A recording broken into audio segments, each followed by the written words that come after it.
Alright, hey guys, how you doing? Let's do this thing.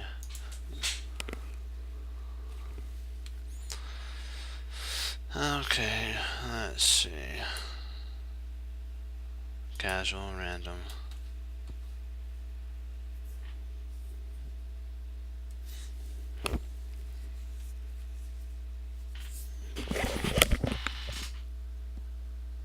I want to make sure. Sometimes I get oil in my glasses and it's irritating. So I just want to make sure everything's okay.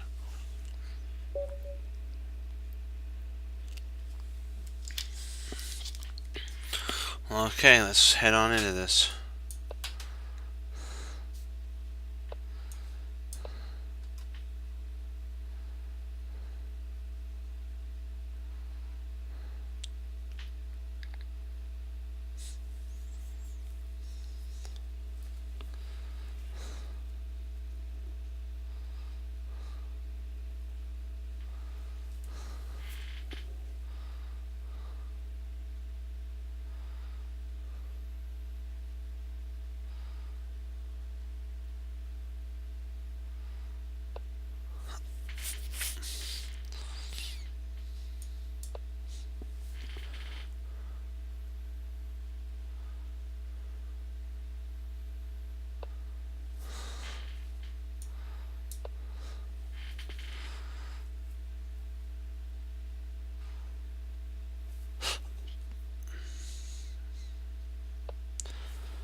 You have to make sure that you set this up properly, because what happens, guys, if you don't, you could play here and then push, and he comes back. Yeah, the bishop idea there.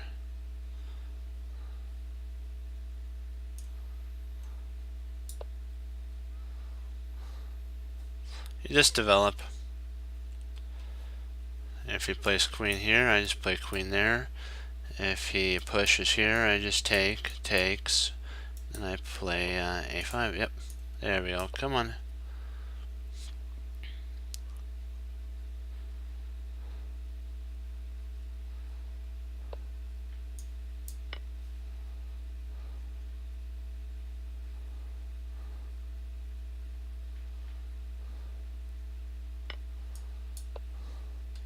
Now it's free. If he plays here, I just move my rook over to c1, and I'm right as rain to continue the fight.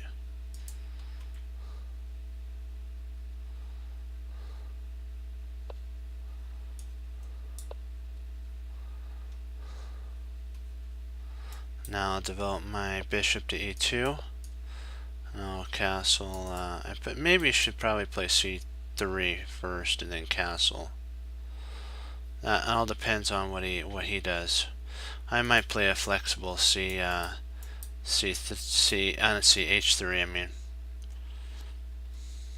and I always have knight h5 at the right moment too. So structure's pretty wrecked on the queen side. This pawn really blunts everything. He might try pushing through. Then I take. He brings a rook down. That might be a little bit of a sitch. So I probably would take that way. I'd probably take towards there. Oh, okay.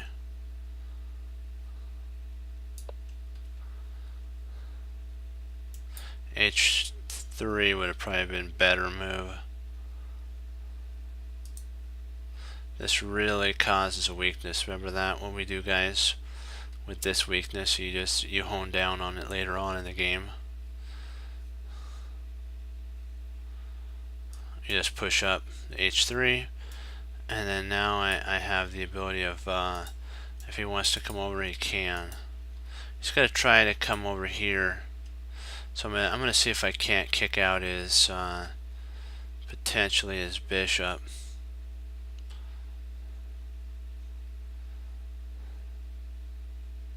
I might play knight there, takes there, and maybe I'll have to.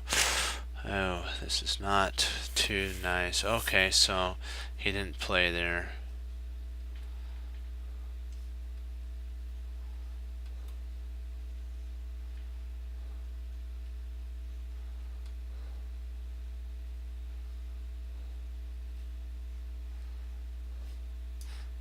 his castle and play my rook over and see if I can't push up.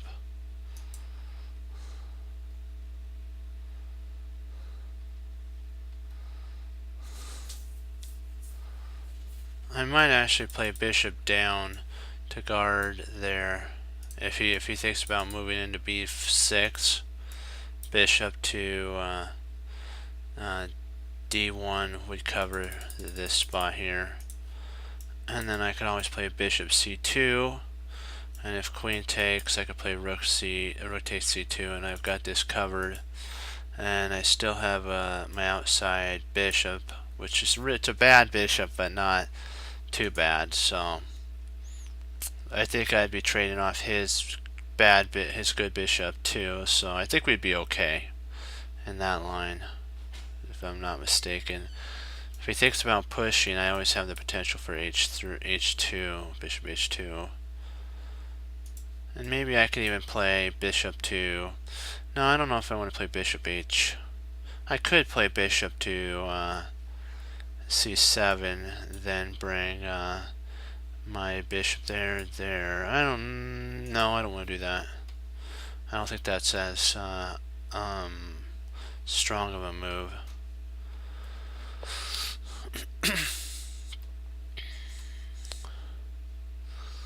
He's trying to undermine my structure potentially with g4.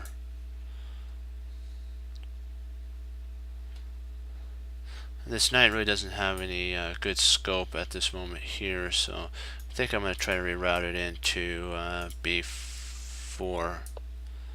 See if I can't do that. If he plays here, I just retreat my bishop back to h2. If he pushes, I take, he takes, and okay, so he's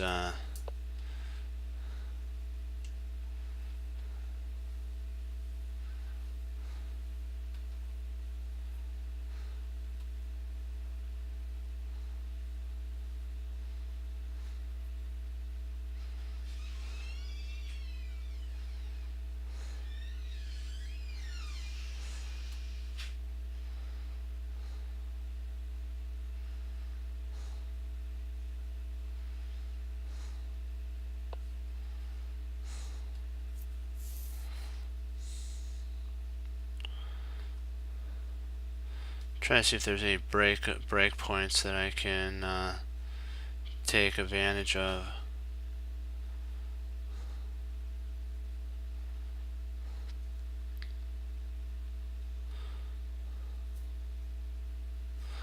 He's waiting for this rook to come into a2, so we can't allow that to happen.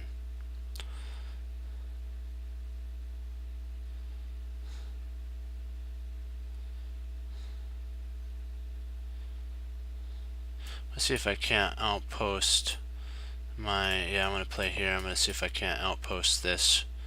If he takes, I'll take back, and then I'm going to see if I can't play in there and reroute into undermine the b5 pawn.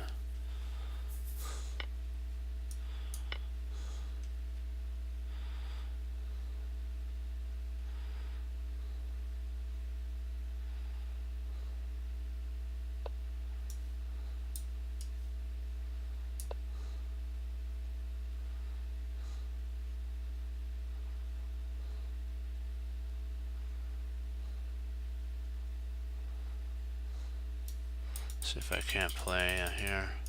This also stops his knight from infiltrating in. So this is a really strong move. Okay. So he's thinking about pushing onward. Now that pawn's under fire. So he's going to have to react to guard it. I don't know if he can guard it though. And then I could take it and play bishop to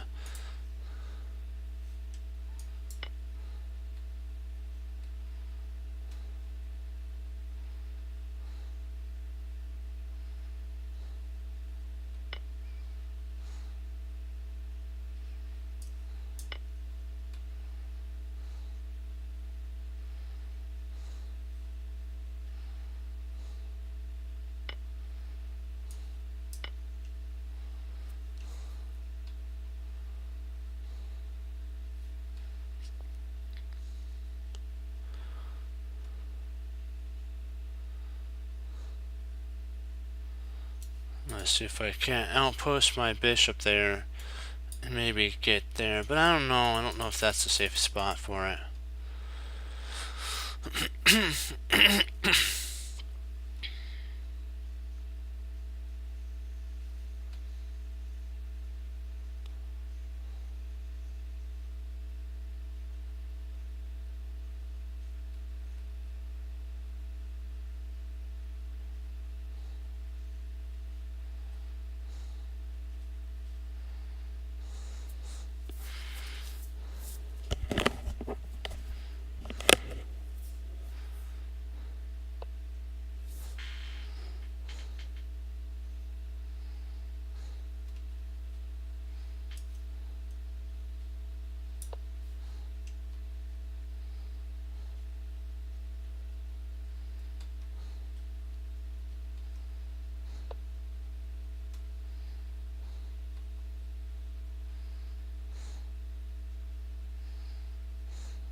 Thinking about picking up another pawn.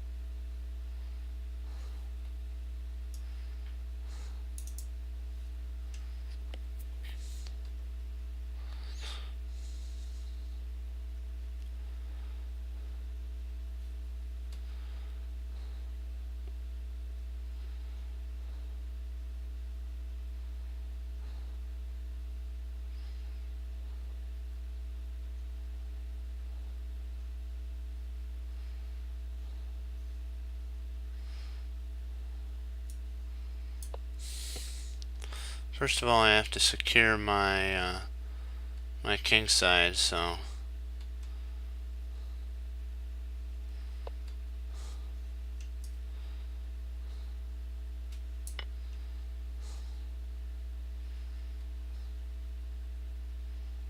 oh shoot, that was a blunder. Oh, drat. That was a mistake. Oh, I thought I could take there. Oh, no. Let's reanalyze. I think I can actually... oh, drat. I thought I could take there and move my king over, but he has that. Oh, drat. I was so winning here. I'm thinking I could just check. No? Okay. I was thinking about this.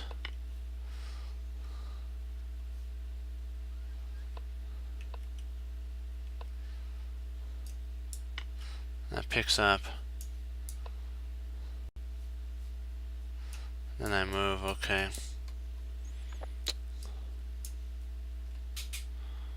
Yeah, I gotta do another one. Drat, I almost had this. That was my fault there. Let's do one more.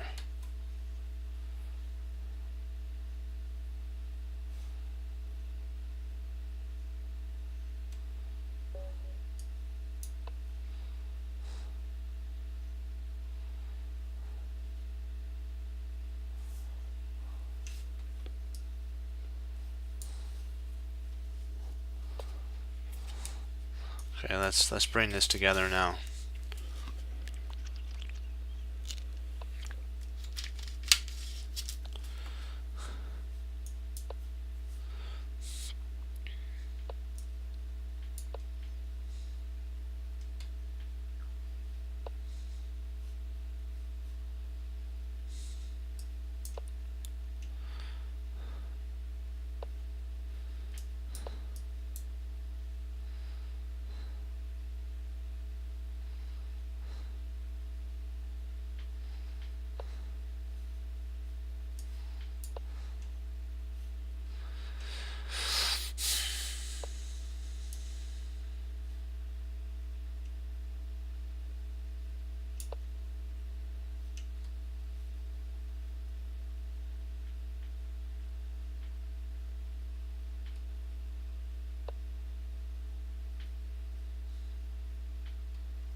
just going to castle. I'm going to go down a pawn.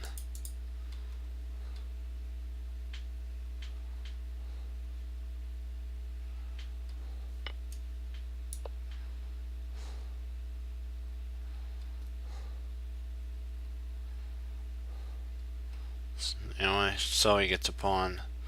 Remember, it's not over.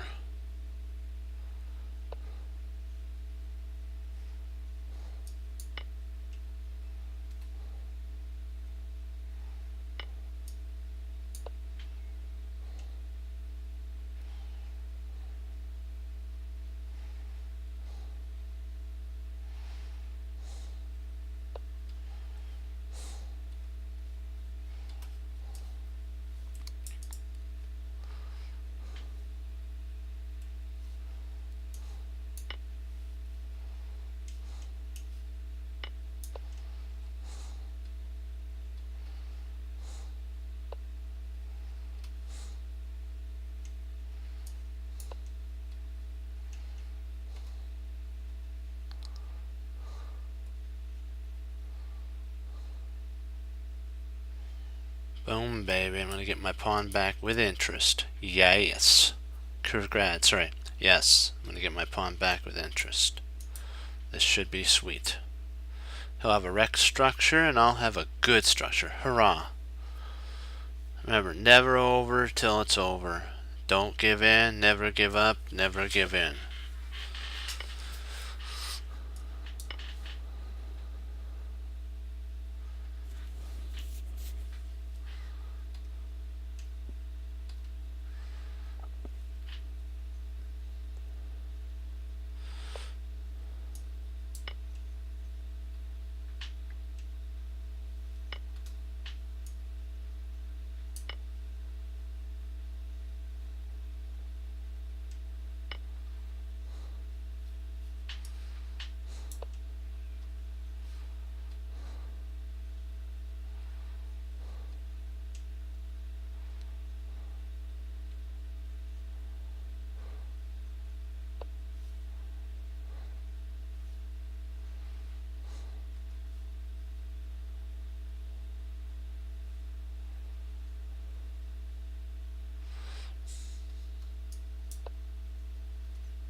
Oh, sorry.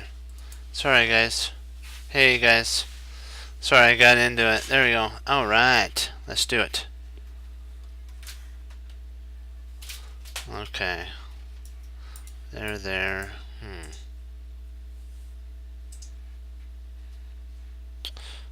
we go.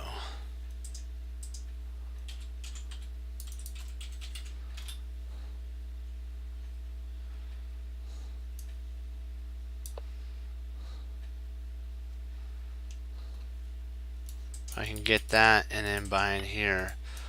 That's a good thing. Now we're good.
We gotta lock this down, guys.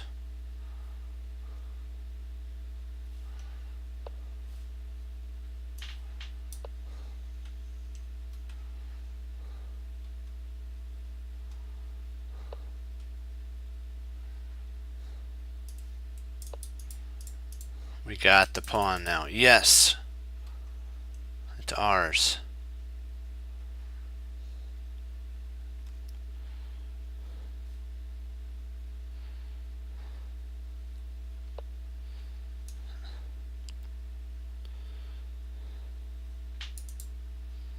I have to get this rolling.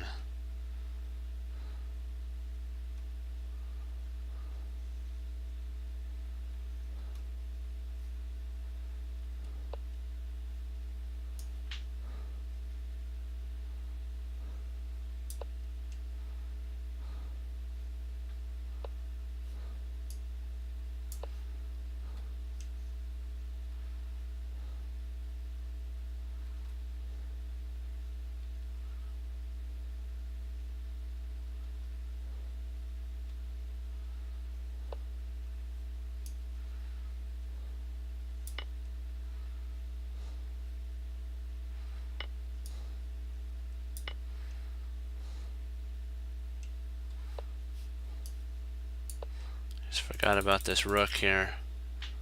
I just forgotten about it. Don't you ever forget all your pieces. Remember what we talked about? Pieces are important.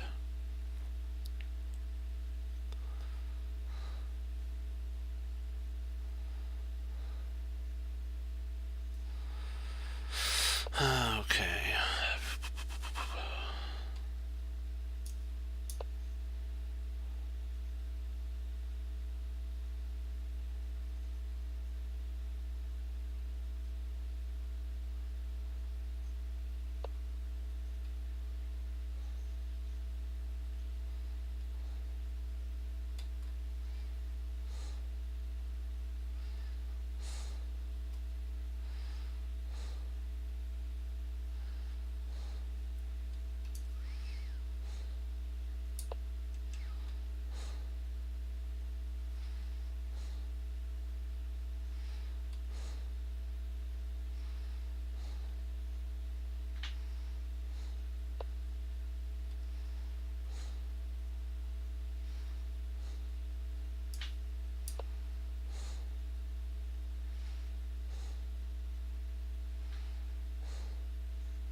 Let's see if I can't infiltrate around here.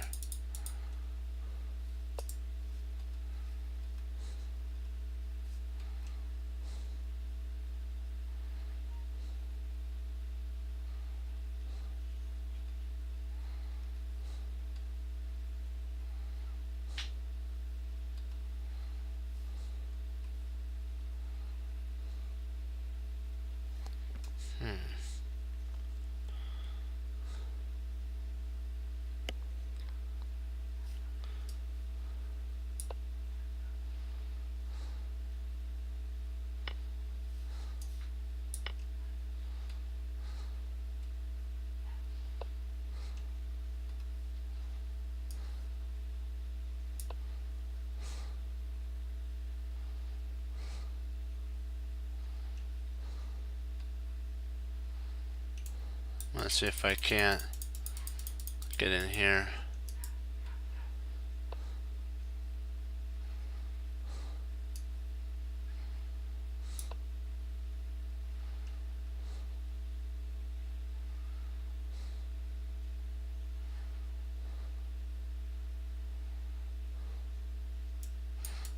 Go for that.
Hey, how you doing?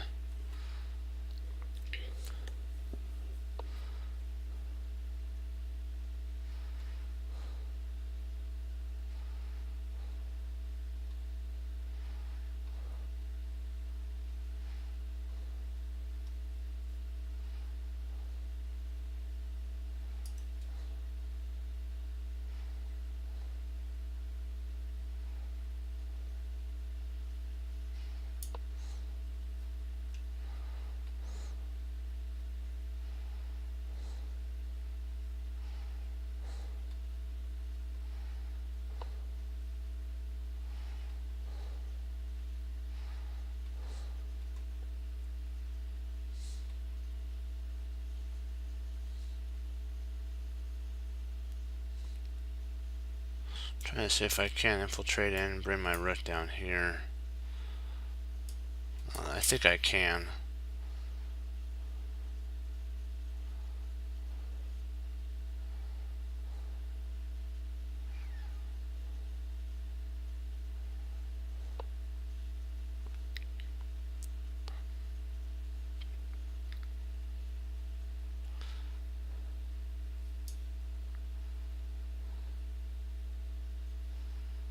Let's see, I have to be very careful here.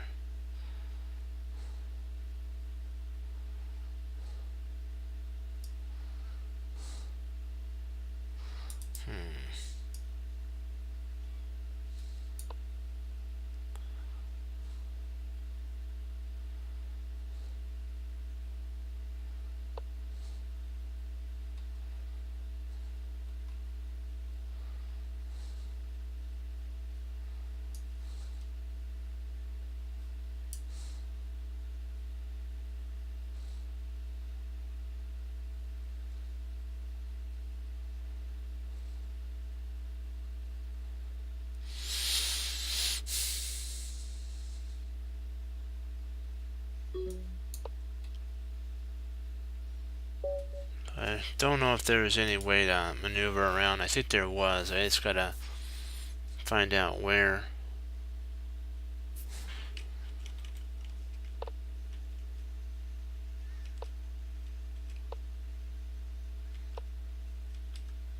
So I had the right move. Let me see.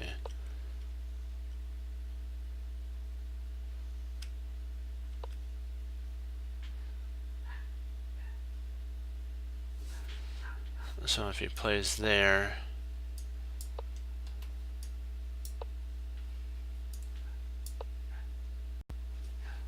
what if he plays here though?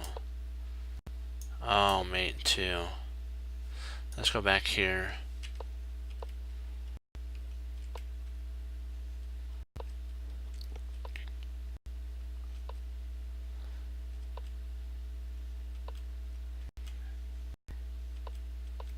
So I had that right.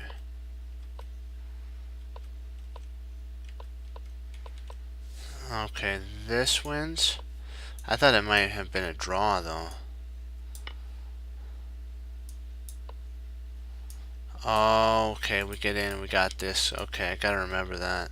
This is actually endgame study. I kinda, yeah, if you're gonna guard a pawn with a knight, you want to guard it from the back, like right here. You want your knight to be here, so the king doesn't have any attacks. Not a bad game there. Oh, you do? Okay.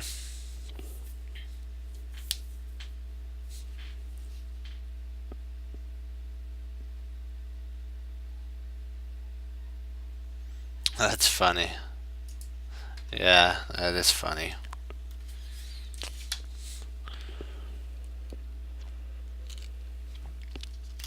Okay. Let me see. So okay, this is the London system. Oops, I gotta turn off the engine. There we go. Engine off. Okay.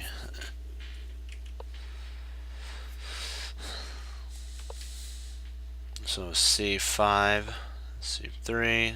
Basically, it's type of setup. Knight D2. Knight to C7, C6. Castles, castles.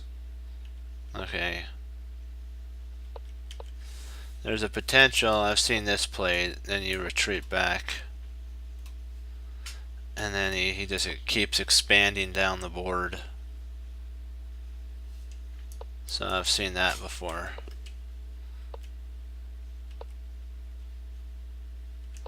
How do you deal with this, by the way? I just wanted to see, how do you deal with that? Okay, you play there, and if he plays here, what do you... Oh, you smacked center right open at that point.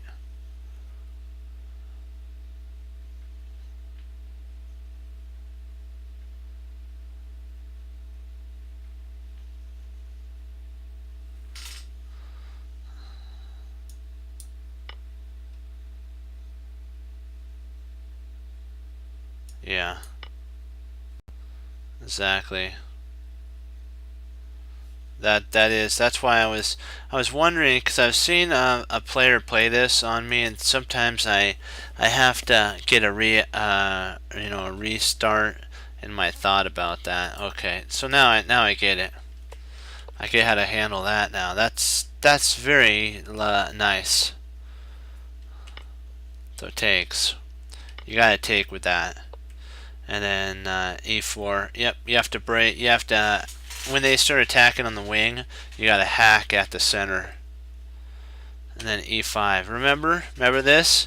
If we can get E5, we are like dominator. We're the dominator. This is like a French gone bad for white. I mean for black. Black is now in deep trouble, and he's not gonna be too happy. Fe1. See, we have to hold this with all of our might. If he plays here, we then could take, and that's hanging. So if he plays here, we can actually take. He'd have to take with the rook. And let's see here. I think we could just cripple his pawn center too. Yeah, this is a pickle for him. Now his rook's kind of exposed. That's why he didn't play that. But it's playable to play f6, but who would want to put themselves in that type of danger? C takes, pawn takes. And so this is harder than heck to break. And we didn't even have to play f4 in one of the French lines, and we got this beautiful structure. You gotta love it. There, so you know what? We're like, take it, and we'll take back. See, if he takes here, we're more than happy to take back.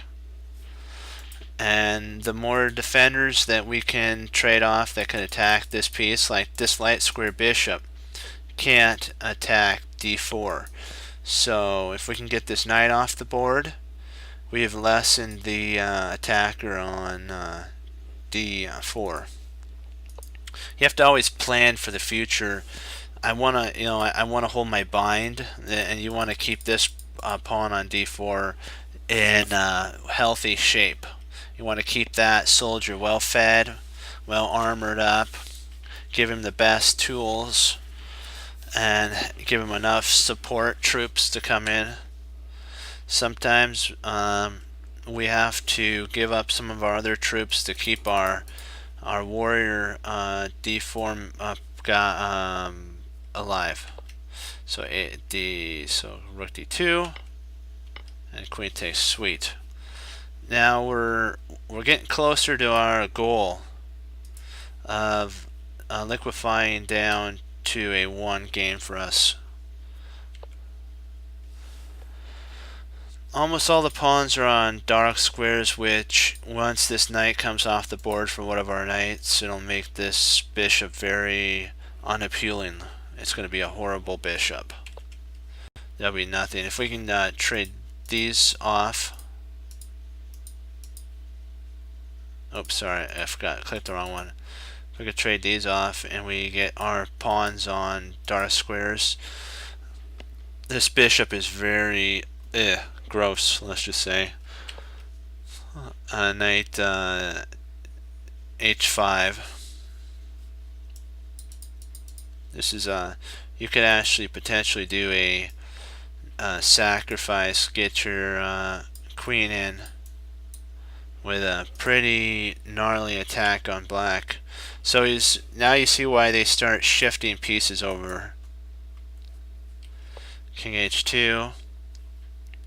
We want to get onto a dark square. We also want to be ready to push, and so we're getting closer potentially to an end game. So we're slowly moving there. The king h2, perfectly placed. It's going to be protecting everything. h4, and all the pieces are starting to get to their optimum placement. And there we go, there's g4. And now if ever we needed to guard our pawns, the king can go to g3. So now you see why h2 with a potential idea of g3. g5, kaboom! You gotta love that. Takes, and now white doesn't rush. Remember, he gets all of his pieces into the fight. If this pawn takes, white will most definitely take with the rook and cause a lot of hectic on this knight. The king would have to move over, and then we have the king cornered and ready for KO with queen to h6. Oh boy, that would not be fun for him. So rook c1, trying to get the pieces trade off, and the rook's like, not gonna do it, ain't gonna do it. So g,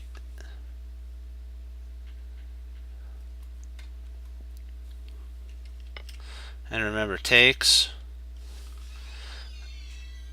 If pawn takes here, we're gonna actually we'll win a queen with a sweet combo. He'll take there, and yeah, I don't know if do we have enough material as he takes.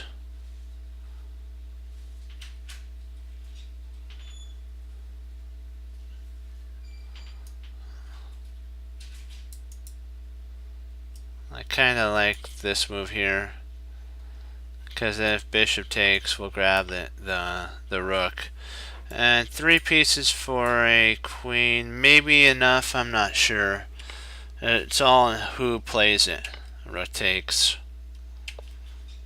And now black's trying to go for the weak A2 pawn, which is very not wise. You don't want to do that. You got to get your pieces into the fight. You have to. Maybe better would have been potentially rook c2, because this trades off, kind of liquefies down the position, and the queen can always slide over.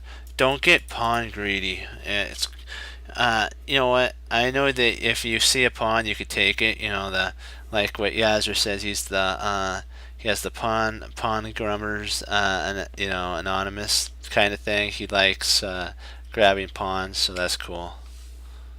I remember that. That was funny on St. Louis. He said that on there. So rook to c7. And then now we just bring the knight back. Let's see here. We're probably gonna well, what are we gonna do with this knight? Where really can it? Oh, I see. That's a sneaky move. h5. Nice. h5. That's the idea. Just tear the king side to shreds. And we just retreat back. There's no rush. No rush. No fear. If the queen comes here, the queen can't come there now, and the queen goes here, we can always just take. And now the rook's supported. I don't know if that was the best move in that situation, but well, maybe we could play queen there, takes, queen takes, rook slides over, queen takes, rook takes, king. We've won a pawn, and the king's pretty exposed to the world of an attack. So yeah, he took a pawn, h takes, f takes, takes. So we've got a pawn, but this time with disastrous effect. Takes. And then he just grabs a pawn. You know, that's why you gotta love it. It's this is the pawn grab time. King goes g2. Why not? You know what? Why not get you know, connected passers? Take a second. Don't trade down. You can. You don't need to. You're winning here. All your pieces except for the rook and king are on light squares, so it's like, what are you? Yeah, see, bang. You see, the black's forces are falling apart right now. Now we check. This knight really does a wonderful thing of shielding the king, so you gotta love that. It takes. Now we can start trading down because we're 2 pawns up. If we get to an end game where all of these are traded off, these pawns right here will win the day. If these pieces get traded off, we'll be able to lock the king down into, I call it the box. If we can get a formation like this, the pawns like this, the king has to stay here to guard it, and then we just walk over. Takes. The king moves, takes, and then we get 4 passers. There's that 4.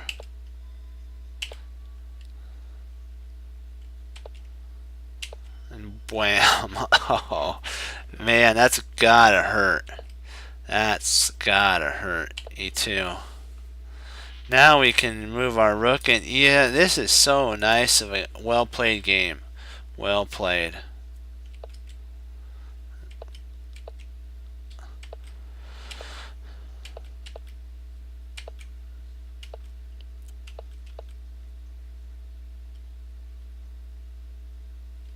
You potentially could. Well, no, if you did that, he can get in here and win your knight. So you can't do that. You have to retreat back. There.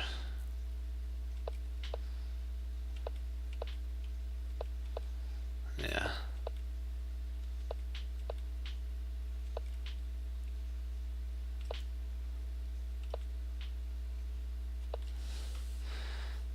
He potentially has that. Well, then you can run at that point, and you can run free at that. And then when that comes off the board, now black's in a world of hurt. Because what's he actually going to do if he plays there? We'll just retreat back. If he plays here, we'll just retreat here. If he tries there, we'll just go king here, and he's going to try there. We come in. He'll try to get his king involved. We just come in. King involved, come in. King involved, come in. Now he's in Zook Swamp. He really can't. He's going to have to play here. And then by doing so, we can actually maneuver if he attacks there.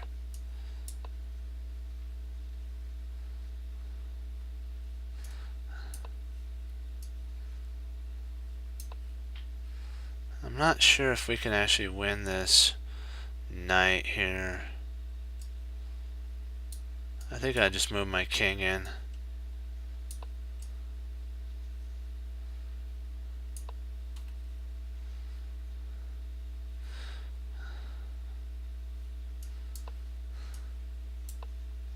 Now he can't get back there, and he's going to lose the pawn. So you just got to maneuver properly.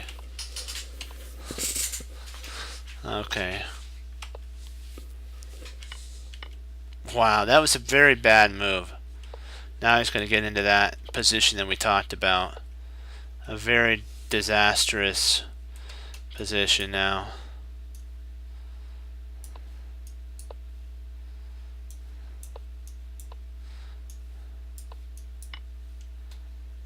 Or you could just, at this point, just grab there. And then just come back.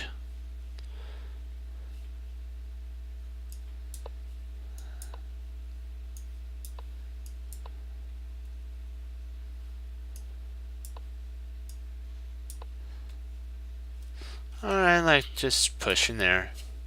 You know what? Just get your. What's he gonna do now? Just takes. And look at this monster. I don't know if taking. I'd probably refrain from that. Well, yeah, I guess you could take because you can't play here. Now that I think about it, you'll take. So you can take. And there is no fear. So he's gonna have to play something like that. Just get involved. Kind of to potentially hold.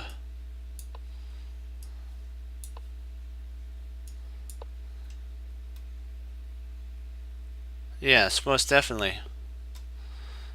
And then he's actually in mutual Zook Swamp, so.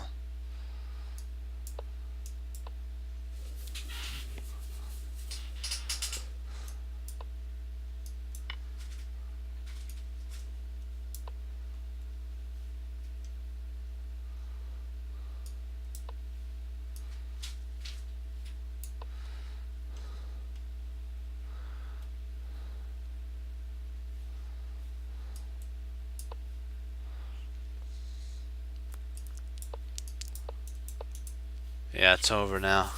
You just have to get one of these pawns queened. And then he's toasted. He's roasted and toasted. Hold on, let me check something.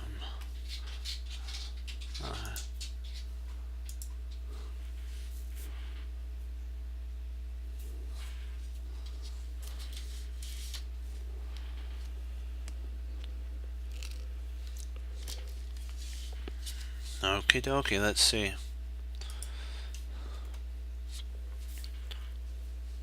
Oh, a London system. Okay.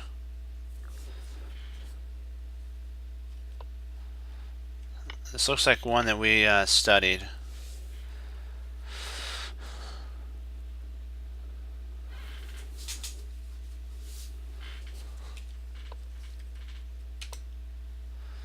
queen b3.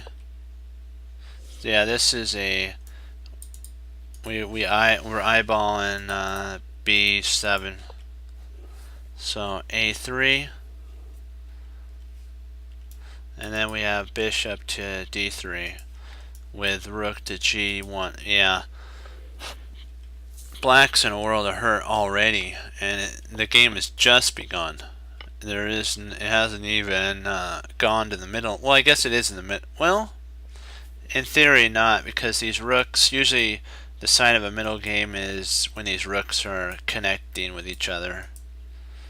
So we're not even in, yeah, we're not even in the middle game quite yet, and we're still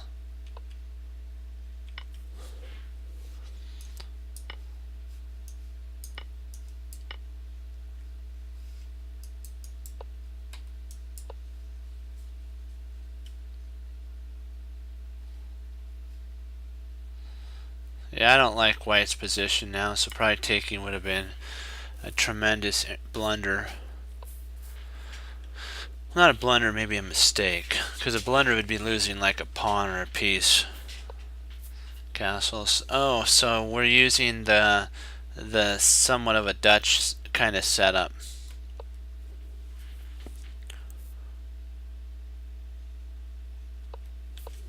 Yeah, if they did that, we could take. It takes, and then the rook slides over here.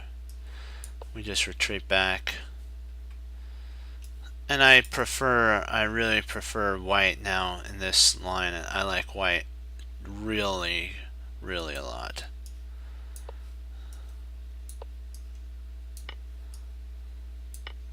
We picked up another pawn, and our bishop's really active. So I really like white in that line. So h6 now to undermine the pawn. Yep.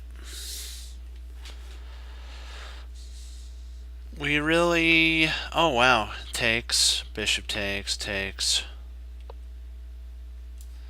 Yeah, I like, that's a really good move. That's a really good move. That takes advantage of the loose piece on f6. It's not really loose yet, but you are eyeballing g7. So if the queen takes, now we're threatening mate, and there's nothing you can do about it. You might even try that, but you're just too late. So close, but so far away. So queen to e6 has to be played.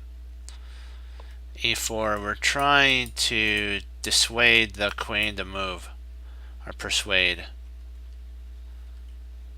Or I could say the other way around. We don't want her to stay here, so yeah, we move. Oh, sweet. Yeah, that's white's totally dominating now. And then potentially we have e5. We grab the pawn. Alright.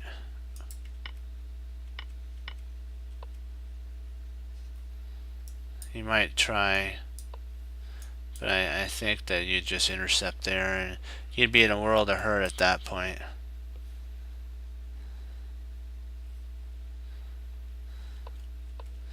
So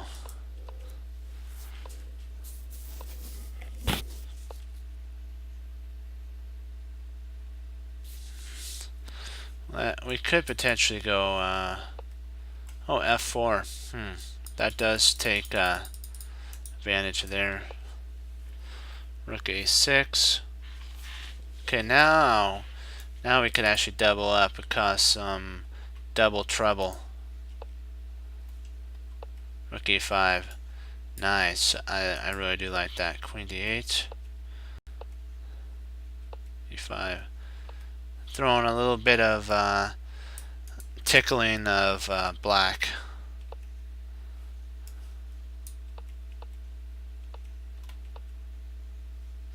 A little maneuvering around.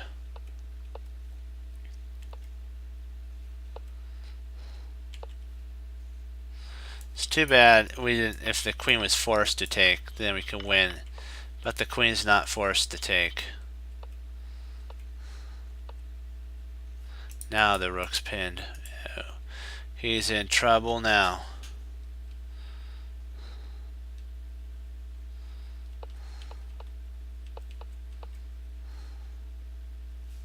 Uh-oh, we're threatening mate. Red alert, red alert. Mate's threatened. So the knight has to move. Now we protect the pawn. We take. Knight takes. Rook takes. Red alert. Mate's threatened. So now we get our pawns a rolling. Red alert. We're potentially threatening mate again here. So forced is the queen trades. That's forced. Otherwise, if the queen did some, so the queen could do that, but then you lose a rook. And if the queen was like, I'm getting away from here, there's your mate, my friend. Takes, takes. F6. And now we just got to get our friendly. Boom! Wow. Wow, white. Yeah.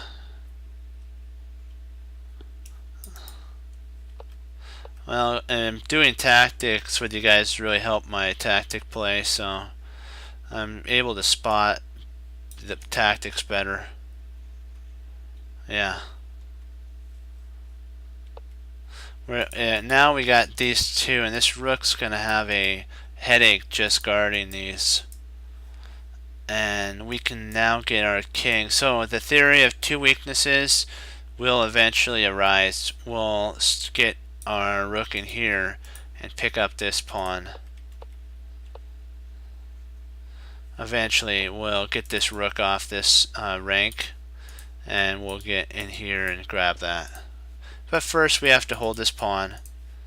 These two pawns are great decoys. We'll get our king involved here. Oh wow, he wants to actually check. That's not too bad of a way to infiltrate in.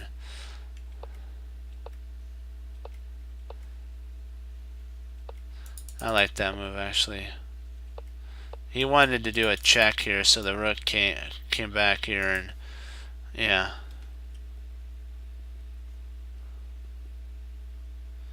As the rook backs up a few files, so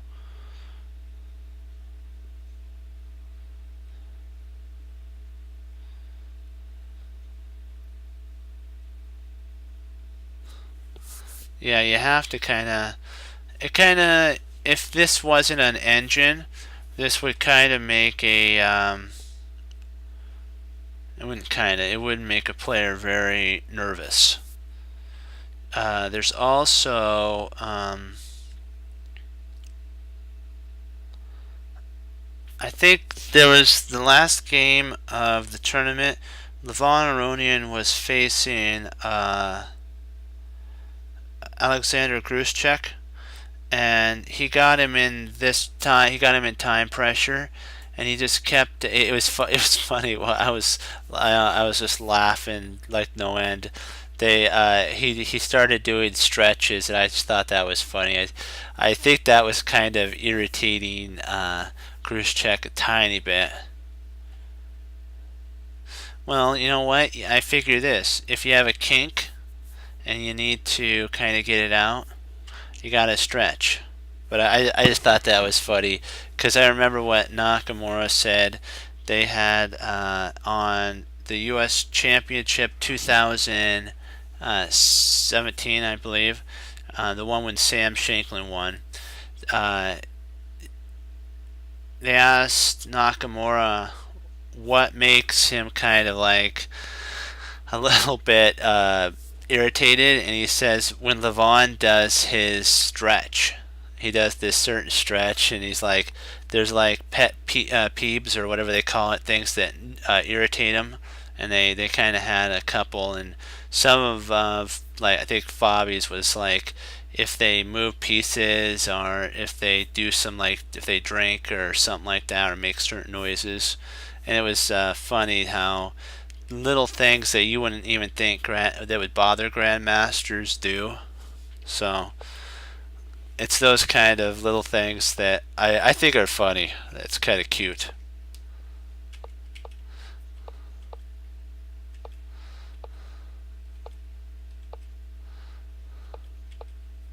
Check. I'm surprised he didn't just come over and grab this. I think he was concerned about getting locked on the back rank here, and then having this start rolling.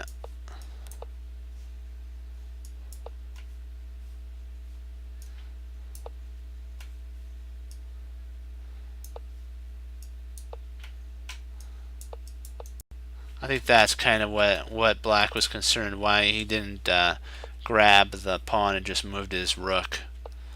But he's still gonna lose his pawn anyways. Now it's even worse. It's tremendously worse. But I don't know if that's such a wise idea to. I don't know if we should go pawn grabbing. I don't know if you could. Can you actually get out of checks at that point? I don't know. Are we stuck in a perpetual? Let me see. I don't think so. I think we're still winning. It's just going to be kind of a headache getting your king all maneuvered around. So yeah, so it is okay to take. Yeah, okay.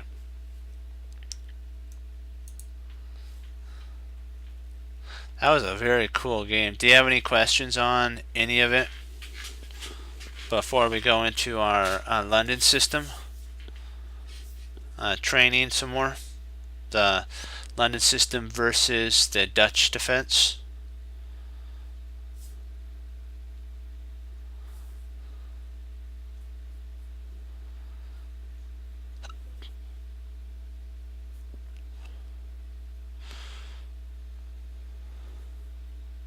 Do you have any questions, Fox?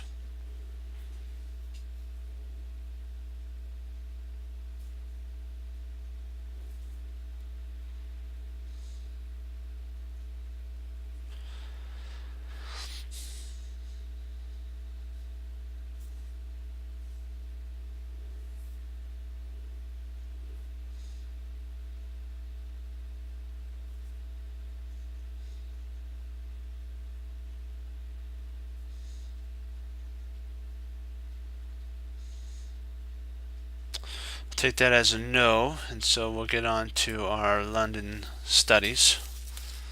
Alrighty guys, let's do it to it. Let's go right on through it. Okay. Enough singing, more study. Let's hunker down and do this. Put our trench in. Alright. F5. Knight F3. F6. Bishop F, E3, and then B6. Here's another example. You can. This is a line I've seen before. B6. There's also world champion Petrosian, Tigray Petrosian, played bishop to E7 on this move, and then his opponent played D3. Castles, knight bd2, d6, kind of to set up the Leningrad Dutch. This is kind of the Leningrad Dutch setup here. Let me see, Leningrad Dutch. Okay, c3. So if he was to play there, c3, knight f6.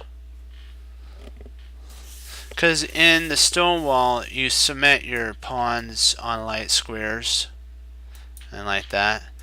The Leningrad Dutch allows for more flexible. It's a more flexible Dutch. It doesn't automatically say D5.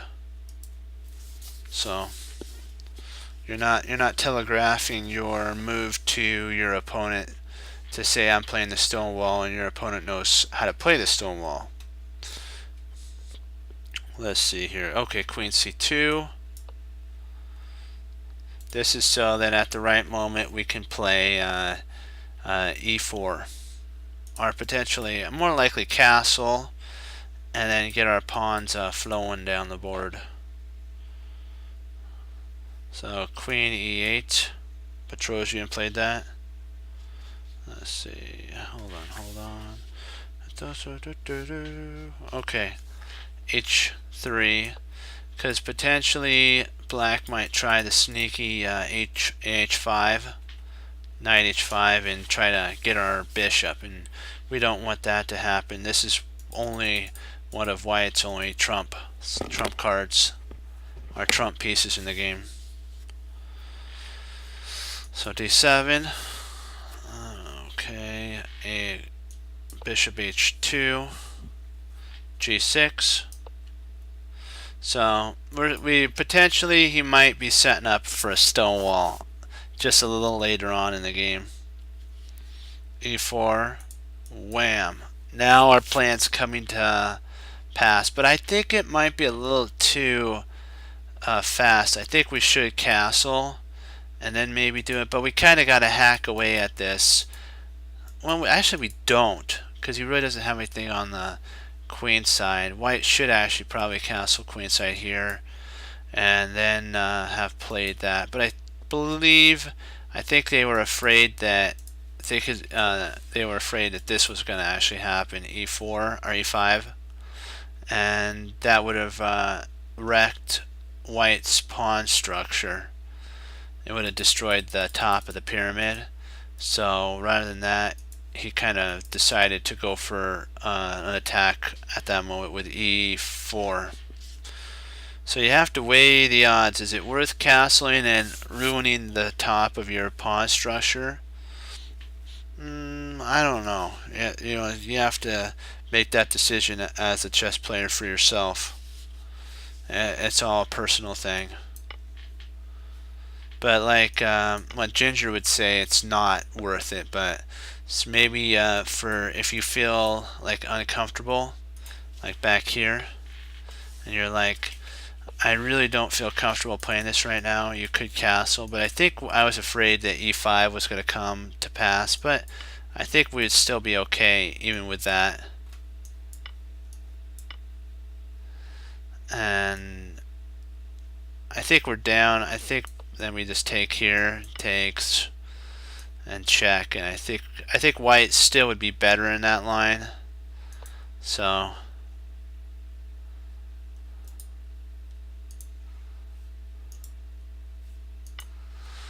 he just so maybe castling might have actually been a pretty okay to destroy the pawn top, or the cornerstone of our pawn. Okay, knight takes, bishop takes, then d5. This is actually a dubious move. You don't want to do that. Remember, we want to keep it. We want to keep our pawns flexible, and just, you know what? We don't have to really push. We should start rerouting our pieces, maybe. And it does look like a human move, d5, though, more human-like than anything. So knight, bishop d3, which is actually what white wanted to play anyways. So bishop d6 to kind of trade off the bishops. Let me see here, bishop d6, and then queen to e3. Oops, queen e2. I mean, not e3. A sclam, because you're taking scope on this. If he tries to push, you have enough to win the pawn. Petrosian is trying to make a break in the center, and queen e2 stops that. And so queen e7, Petrosian is trying to get another rook into the fray. And at this point, white just castles. He doesn't want to the king's kind of too exposed now on the queen side, so castling king side makes practical sense. And also develops a rook from the side of the board here, and then if the bishop takes, the king could just take back. So that's exactly what actually happens. So the king takes, and then rook to d4 to see if it can't double up rooks. Or f4, not d4. Bishop to b5 for a potential takes, and then knight in. This would be a wonderful outpost for our piece. So we take, bishop takes, and then knight to e5. Queen d6, which is a mistake. It looks very practical with, taking, but g6 actually does away with any of those ideas, and now it's on a very awkward place, and we still have takes in the works and knight to e5. White's plan is still in the works. Black's plan is not. Okay, f5. Bishop takes. Boom. Bishop takes, and look what happens. 95, and hooray! Yes. Yeah, the game turned into a French where black has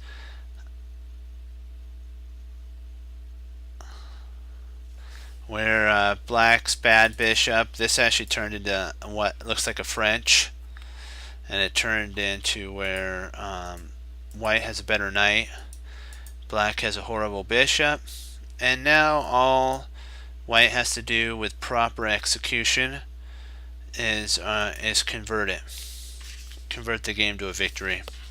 It's not going to be easy, but it's a lot easier than what he started out with. And remember, white had the plan of knight to b5 the whole time.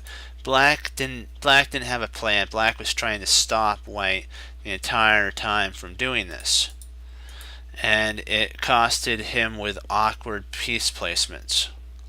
So he should have tried to find different counterplay moves, and maybe he could have, rather than did that, doubled up rooks and then threatened something like here, or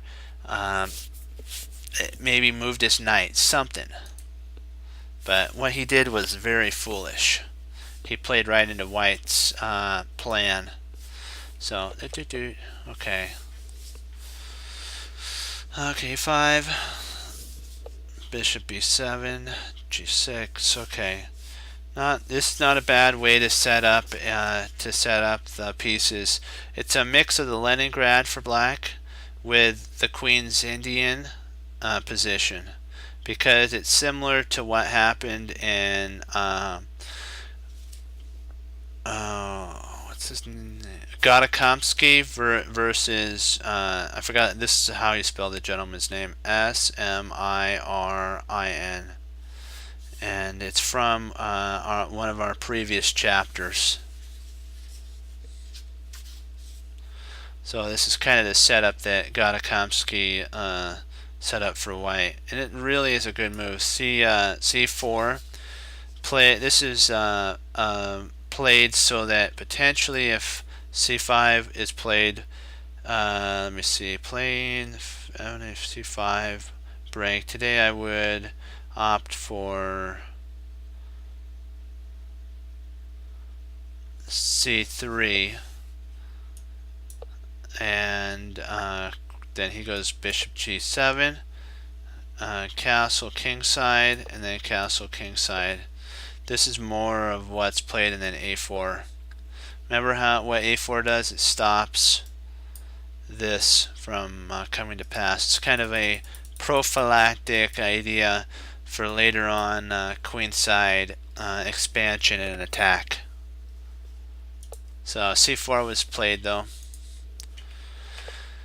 Queen g7, knight to c3, castles, and then castles.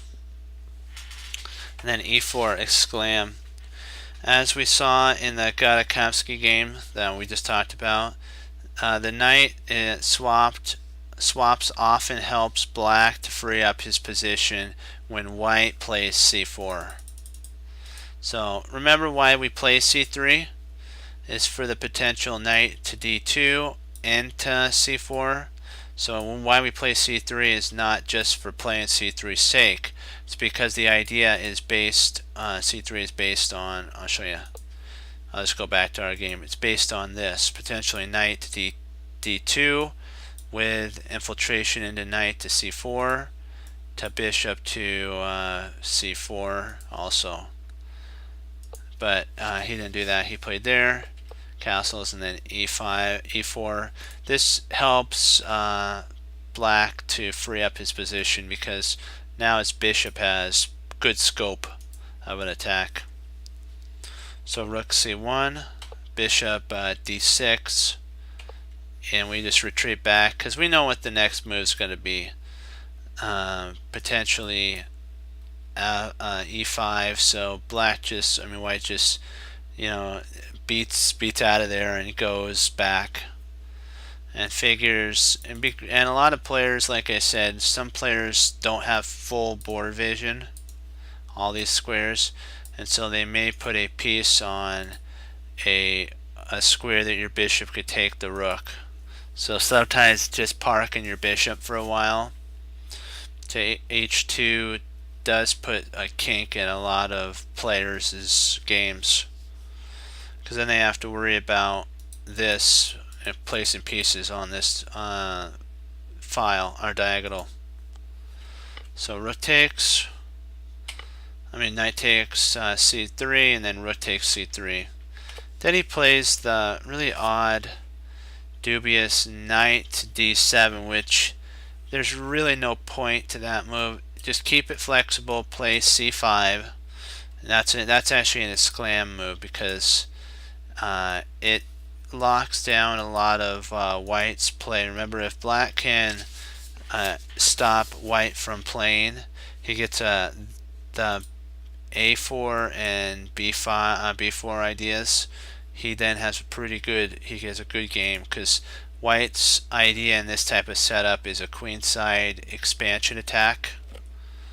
So b3. Now knight d7, a3. We're trying to get this worked through anyways, and then e5 with pretty good attack. Black has managed to actually equalize, and this is an equalizing move. There is, instead of a5, some have actually played c5 here, which is actually a blunder. It's a dubious move because you could play rook to d2, d3, exclam. It's like you're just ignoring it, and also if he takes, you could take back, and you have a rook on the file of the queen, which is very uncomfortable for the queen, to say the least. So the bishop goes to e4, rook d2. We still have that, and suddenly black is in danger. Down the d file, there's a lot of attack with potential takes here. So let's see, what do I have here? Oh, c takes d, knight takes. We don't want to close it up. Queen d7 and knight to what? Oops, my bad. A mouse slip there. I meant to play in here because of d6. And now white will come up a whole pawn ahead. It's much better than actually what could be played if this is actually a slightly better line. d5 kind of to lock the position down. So d takes c, b takes c, and c takes d, e takes, and c4. You can't take here because you lose the queen. So b6, and boom, rook takes d5 with a threat of a discovery. Check. So king to h8 is forced, and then knight to g5, exclam. Everything, every piece is starting to flow naturally in, and black's coming under great pressure here.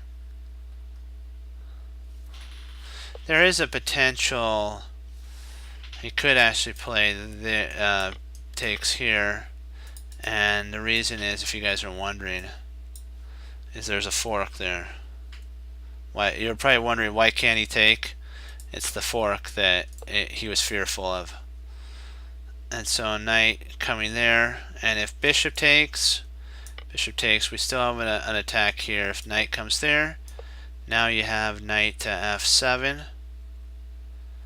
You take, takes, and we're getting close to. We could actually go back to a pin, and then do a pin like that. So you have a lot of attack there. So G5, so you're thinking, oh no, you're leaving a piece on pre. No. Hey, how you doing?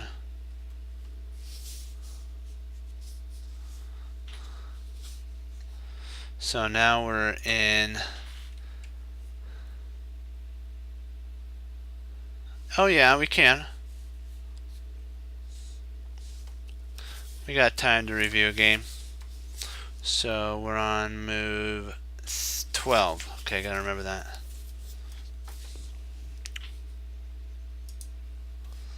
Let's see here. Let me get a drink of water.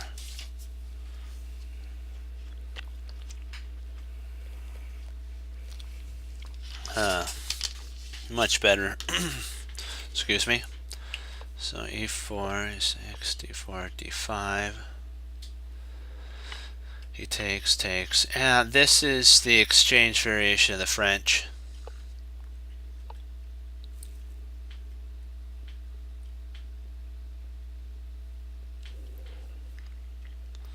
Castles of castles. You just have to remember to always, at the right moment, you sometimes you could play your bishop out to g4, and if you go bishop g4, goes bishop here, then you could bring your knight in protecting, and sometimes they'll actually play there, and just remember c6, and then queen to c7 or b6 is a good move, because it takes scope on the weak point of b2.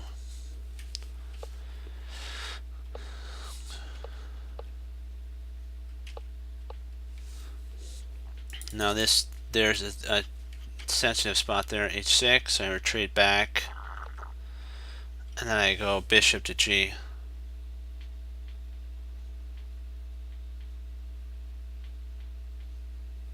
Yeah, c5, Grandmaster Simon Williams says you could play that, but the only sitch is you get an isolated pawn.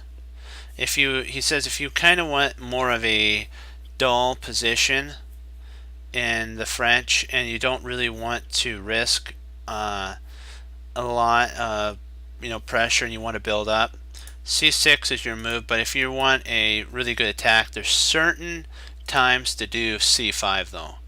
If you do c5 at the wrong moment, it actually benefits your opponent. And the reason I played this was I wanted to trade off his light squared bishop, which is his best bishop. If I can get that off the board, I'd be more than happy to play queen c2, sweet c7, and now I connect my rooks.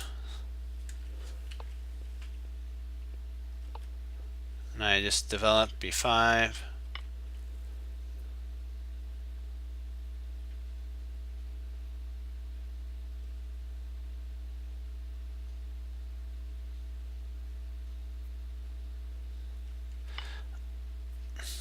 No, not that I could recollect.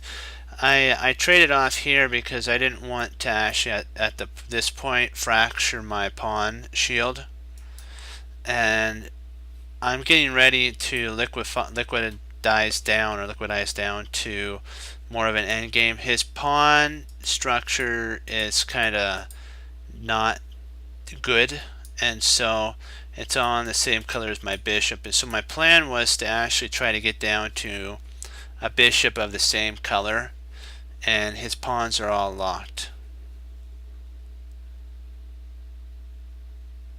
Yeah, I could have done that and then had that, but yeah, I guess I could have. But I wanted to keep more of a flat pawn structure, because I didn't want to have like this little gaping hole here. Every move, you guys have to remember, has a drawback, the Aikido principle. And there we go. Now I can use my H-pawn to kick his bishop out. And then G5, wham. Now my idea is to pick up a pawn here. And I go smack. And then I grab his pawn.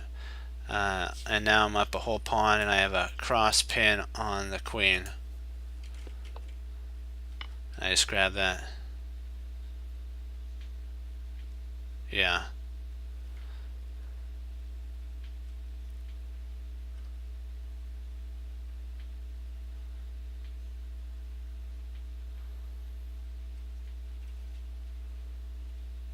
Yeah, that is. See, I wouldn't have been able to have done this setup here and picked up a pawn if I had a pawn like this.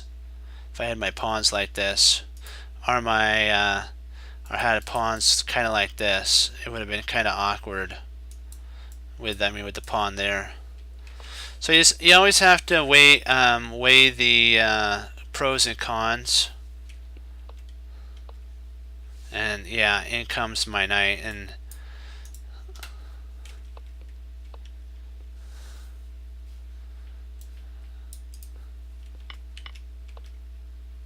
then F4, and I emphasize just the power of this right here.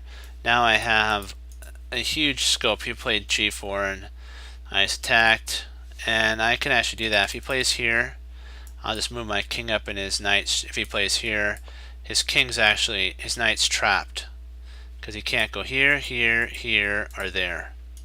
So he has to retreat out. Then I go rook to E2. Now I control the second rank. And then I checked. I played rook to F1. And then I played a knight D2. And he resigned here because there's this idea.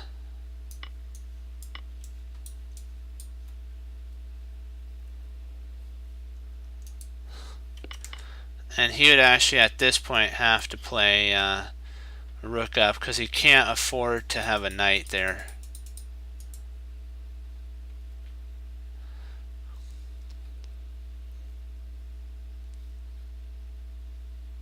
G3.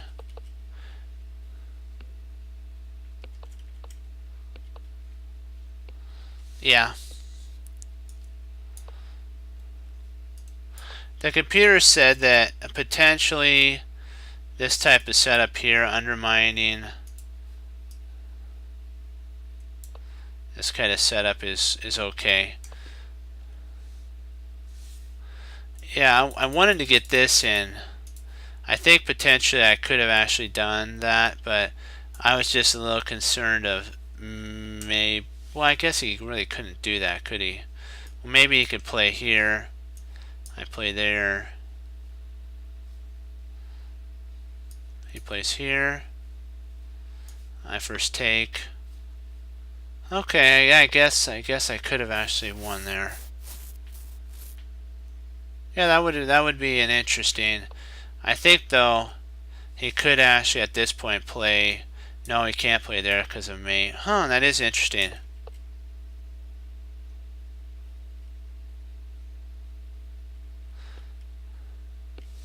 Yeah, I was studying tactics from scratch, and this is one of them.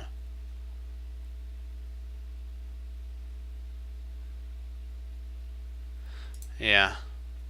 So I think you guys were right. I think I could have still kept it there and tried to maneuver my knight around. If he plays there, you just jump the knight in there. Yeah, I think I could have got more for the position. And I could have got a rook. Huh. Hey, that's a good learning lesson to go over your game again. Yeah, mate 4. I take there. Drat. That's cool. You gotta keep this in mind, not getting so materialistic. Hey, that even taught me something going over my own game. That was great. Got to see where it's kind of more of a brute attack, and so I think he just didn't want to see the continuation. But I have to remember that you have to sometimes slow down and then bring more reinforcements in. I even fall short on forgetting to bring all my reinforcements in. That just comes with practice and review. So there, b4, a5, a3, a takes b4, and then e5. This trying to, now the position looks very similar to the King's Indian, or the Indian line that we went over. There's this is the more likely the King's Indian. They call it the Indian. It could be the Queen's or the King's Indian. But this is more of a, because both bishops are fianchettoed, it's not one or the other. So they just name it the Indian defense, not the King's or the Queen's Indian. Okay, so e5, let me see, 15. Okay, he plays c5, which is interesting. I forgot to put some notation. I forget to put this notation every once in a while. Bishop takes f3, bishop takes f3, takes f3, and then e4.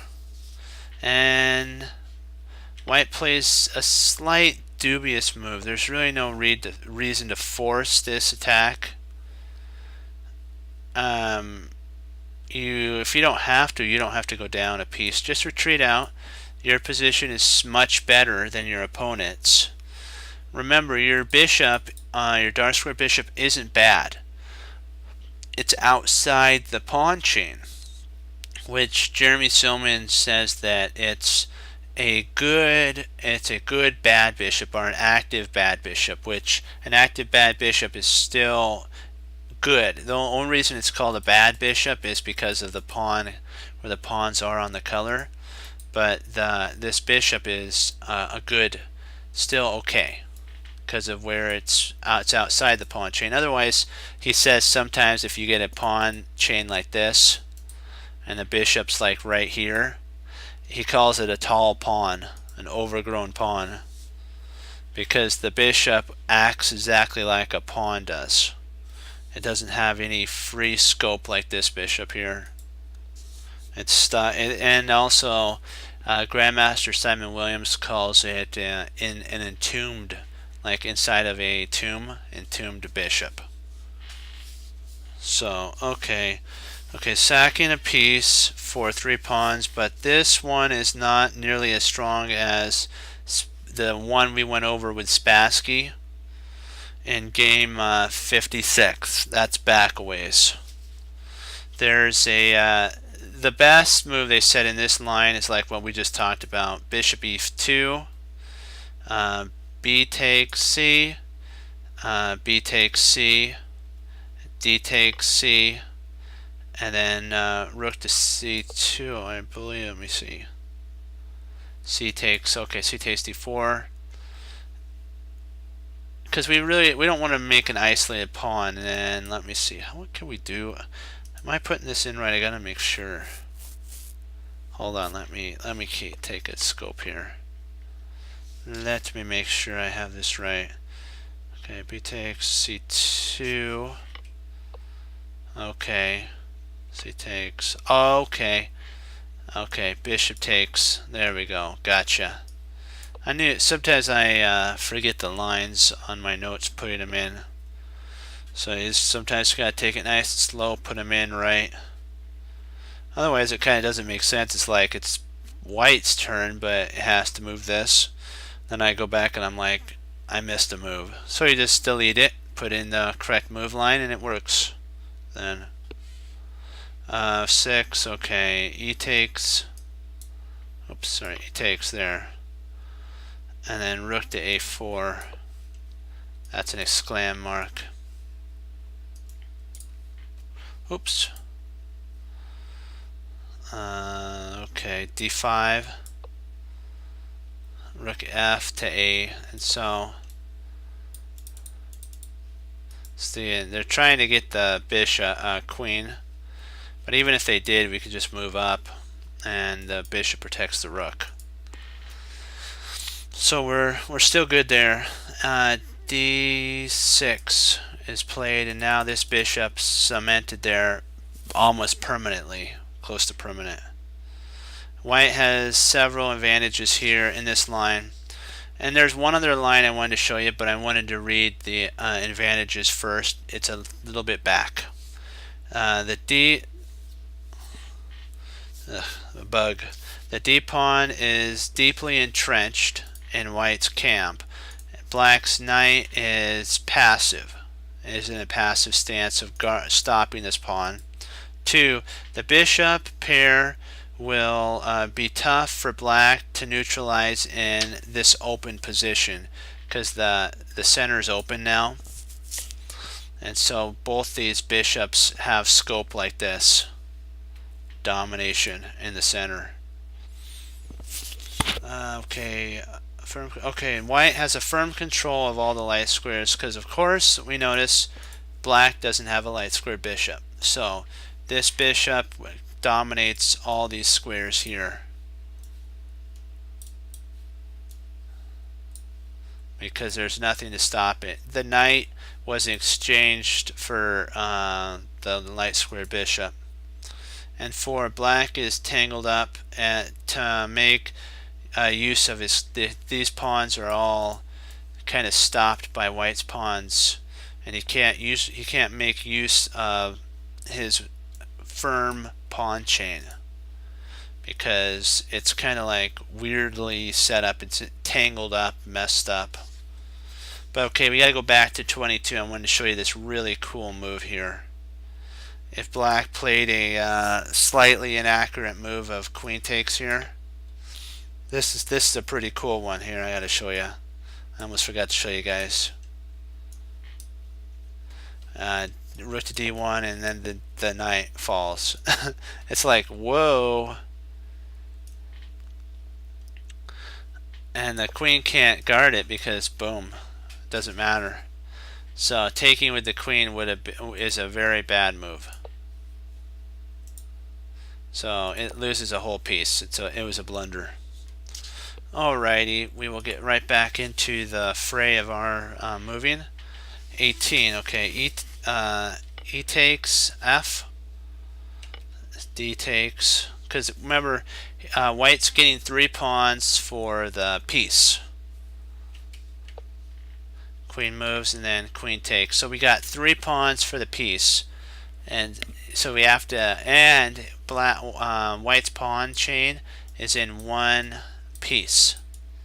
Even though this pawn looks kind of awkward, it's still in one pawn island. It's not separated like black's has 2 pawn islands. This one over here, isolated one, and then 3 connected. Okie dokie, see, takes e4, exclam. He avoids, actually, there's a trap that let me see, where, hold on, I want to make sure I'm not, let's see, b4,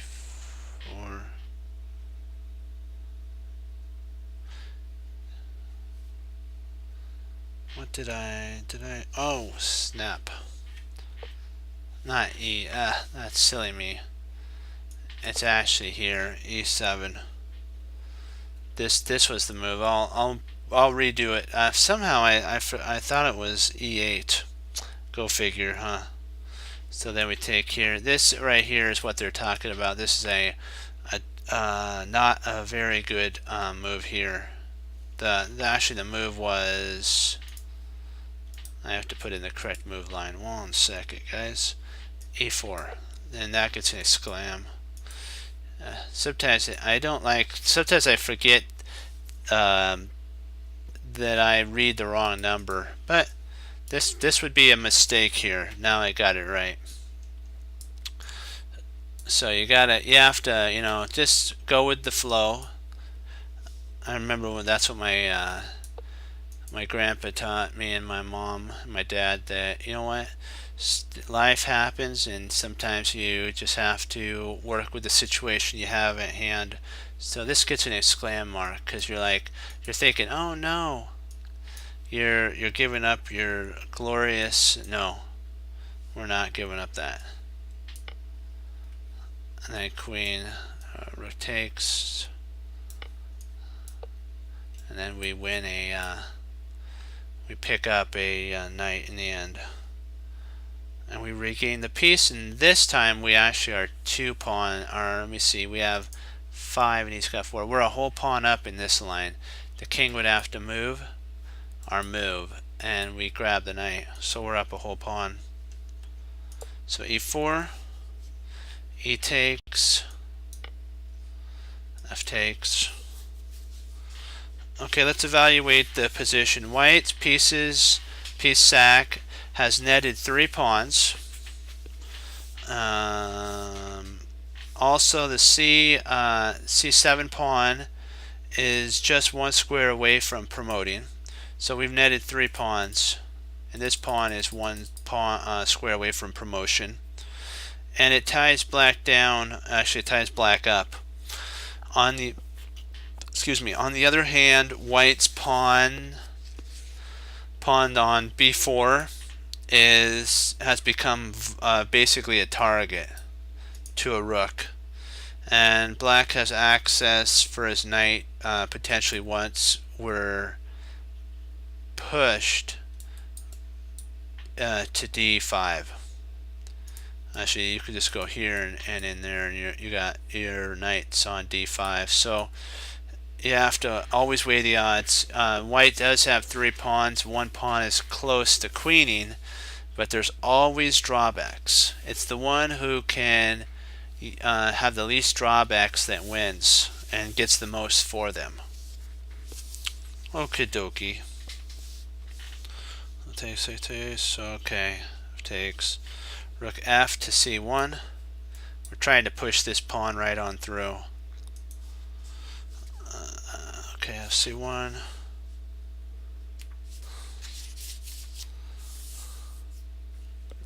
So fe, c8, and then king f7, and g4 to give white's king some air to move up the board. So f8, bishop f8.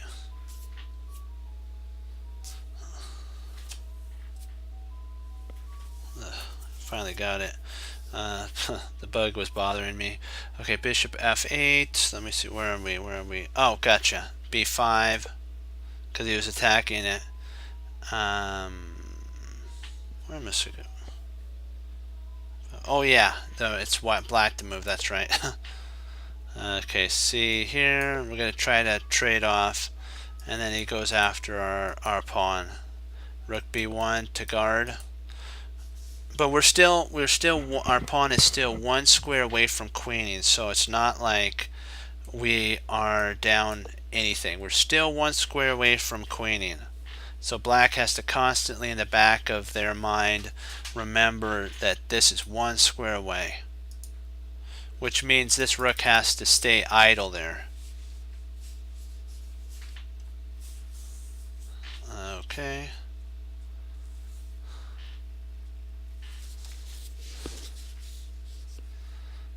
Let's see here. B4. Okay, B4, B3. Let's say B3, and then D5. Sorry, gotta enter. Get this read correctly. There we go. Now we're doing it. Okay, F3. This is a very important move at this moment. Rook F3 gives black a pawn on E4 has been. I'm sorry, the pawn to F3. We're going to undermine and destroy the E4 pawn so that we can get these two pawns rolling. It'll kick the knight out, and it'll help us get our pawns reconnected again. And then we'll have a monster pawn chain. So he plays rook A1.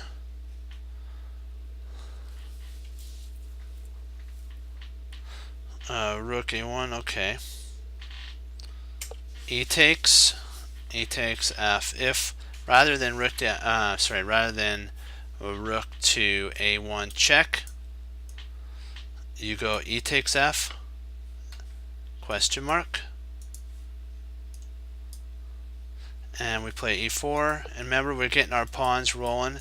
This one pawn on E4 for black allowed black's knight to be an outposted knight. Now that it's gone, it's going to be in a world of hurt, going right down the board. So knight to F6, and then we just take it. And now the knight's pinned, and we have two ways of attacking the pinned piece. So king Forrest is king to E7 to try to somehow get this pawn, because he has to free up his rook. Otherwise, he's up a whole piece, but he can't use his pieces because this one pawn locks down his rook.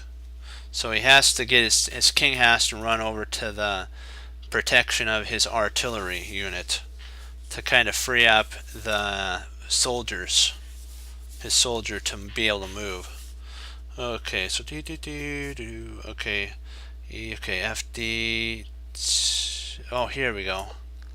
That's right. Now we're attacking the knight. So if the rook does take, we pick up a piece, and now we're 2 pawns up.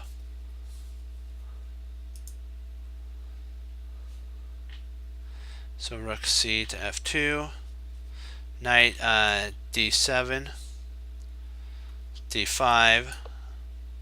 This pawn's still good. D5. Rook takes the pawn. F7 check. Rook F7 check. King E. It's forced back. And then D6. And now we finally got our pawns connected again. This is now totally winning for white, because now rather than just bishop protecting and a rook, we now have a pawn in there, and eventually this pawn is going to come flowing down the board, and we potentially can pick up a pawn, double up the rooks, and now we have a monster attack coming. This one pawn on D5 6 saves the day. So we gotta give him a medal, or her a medal, for their valiant of guarding their brother, the C pawn, our sister. Okay, so rook to A1, check. We have king to F2, because we have to get our king involved. Knight B4, exclam, and rook takes B4, and that gets an exclam because it's like, what are you doing? You're trading. What? Yeah, it's like, what in the world? Can't. Why would you trade down and now you're a whole exchange down? But remember, we have the D pawn that's going to come up, and that pawn's going to save the day. So d2 is actually a mistake for white here. It's not a blunder, it's just a mistake. Because then you have knight to d3 check, king e2. It would be a blunder because you have checkmate at that point. Yeah, it'd be a sad way to lose. So he just took and decided, you know what, the rook was more threatening than for the rook. He says, you know what, my artillery, to give it up for the knight was much better. Okay, bishop takes, and f takes, and here 4 passed pawns for a rook is worth it. That's what the author says. If it is if I can keep rolling them forward. So what he's saying is, if I can get these pawns rolling, which pretty much you have a bishop and a rook, we have enough to do that. We're good. We have this bishop guards here, which means we can get these pawns just storming down the board, and this rook guards here with a potential infiltration to c6. So that's really nice. So let's go back. So f takes. Okay, then now we have king to e7 because we're going to try to get over here. King e7, e5. Oops, not d5. Come on, e5. Remember, we start out with e5, then we go d5. That's right. Rook a5 to try to win that pawn. Rook a5. Okay, bishop f4. With it just gets an exclam because the idea is we then can check at the right moment the king away from the board.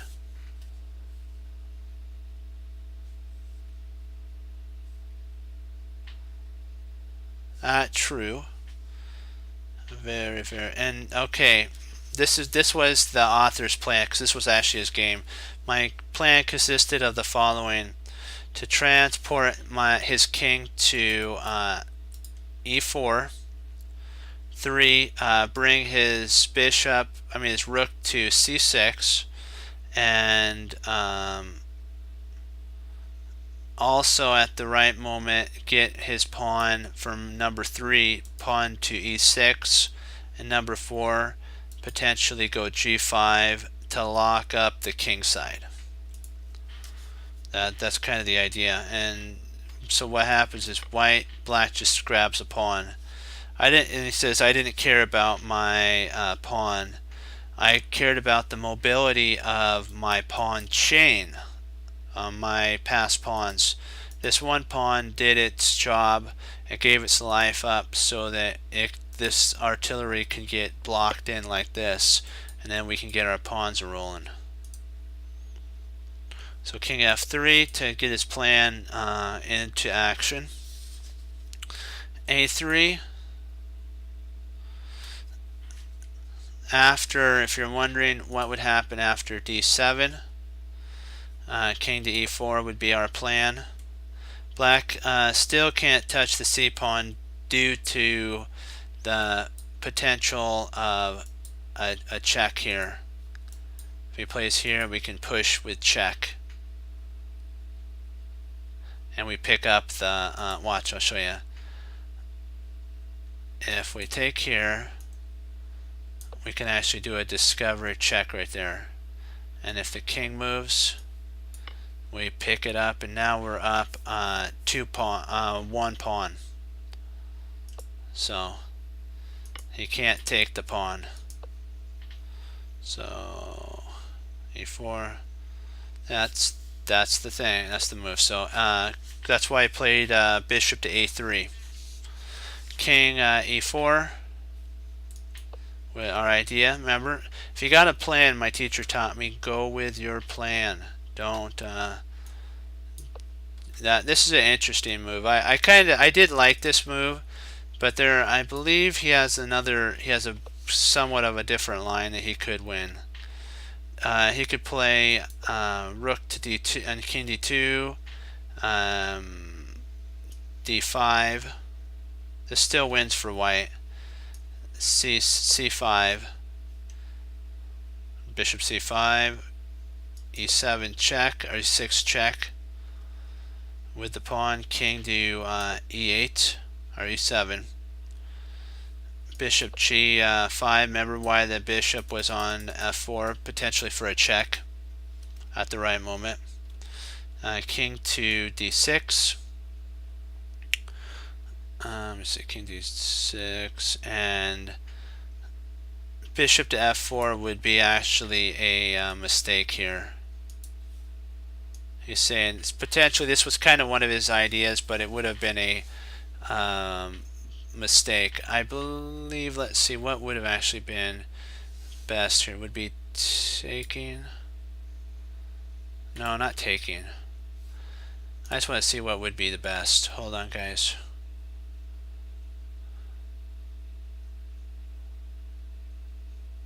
Oh, it did like that move. Okay, so he was right in that that shouldn't have been a question mark, but he put that in there. So that was okay. So rook b2 was played rather than the other one. It's rather than king c. So let me see here. c3, rook c3, b4, c6, to see if we can't go after the pawn. b3 again, rook, bishop b3. A draw was offered if I would repeat c3 again, but he wanted to go for the KO, so he played e6 here, pawn e6. g5 could be played here. It'll force black to the back rank, so, but he didn't want to do that, so he played on. And rook, let's see, rook to b1, g5 check, king e8, h6, oh wait a second, not h6, d5, because now we can get our king in potentially, or move it down. What he played was h6, which is a mistake here. You don't want to give any pawns up. There's a better line, b4, like what we talked about. This line actually gets an exclam because the point is you're wanting to check the king and draw the king away. So king to d3, b3 check, exclam. And now there's two lines that we can go over really efficiently. So e4,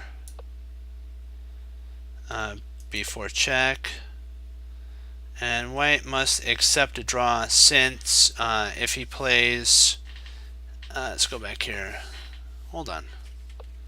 Did I make some? Okay, if he plays e5 here. Oh, let me see, queen. e5 here. This is a blunder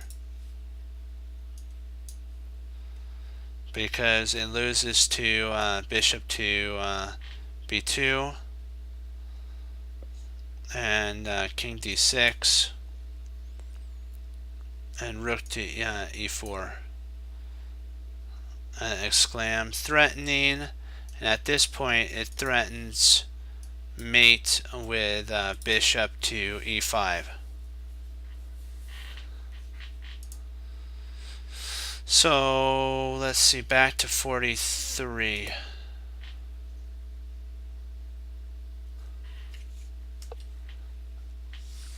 E2 is this is actually the best line for white, because b2 check, king f3, b5 exclam. This so he's trying to go after the pawns. b5, e4, bishop, rook to e3, or b3, e2 again, b2 check, d3, and rook b. It's kind of like the check, check, check, and c4, and then rook to b. It's kind of like he just keeps checking black to. It's a perpetual check. White is willing to give up the e pawn so that he can get this monster. So what he would be willing to do is just play back and allow the pawn to be taken. So excuse me. So this pawn mass could get rolling.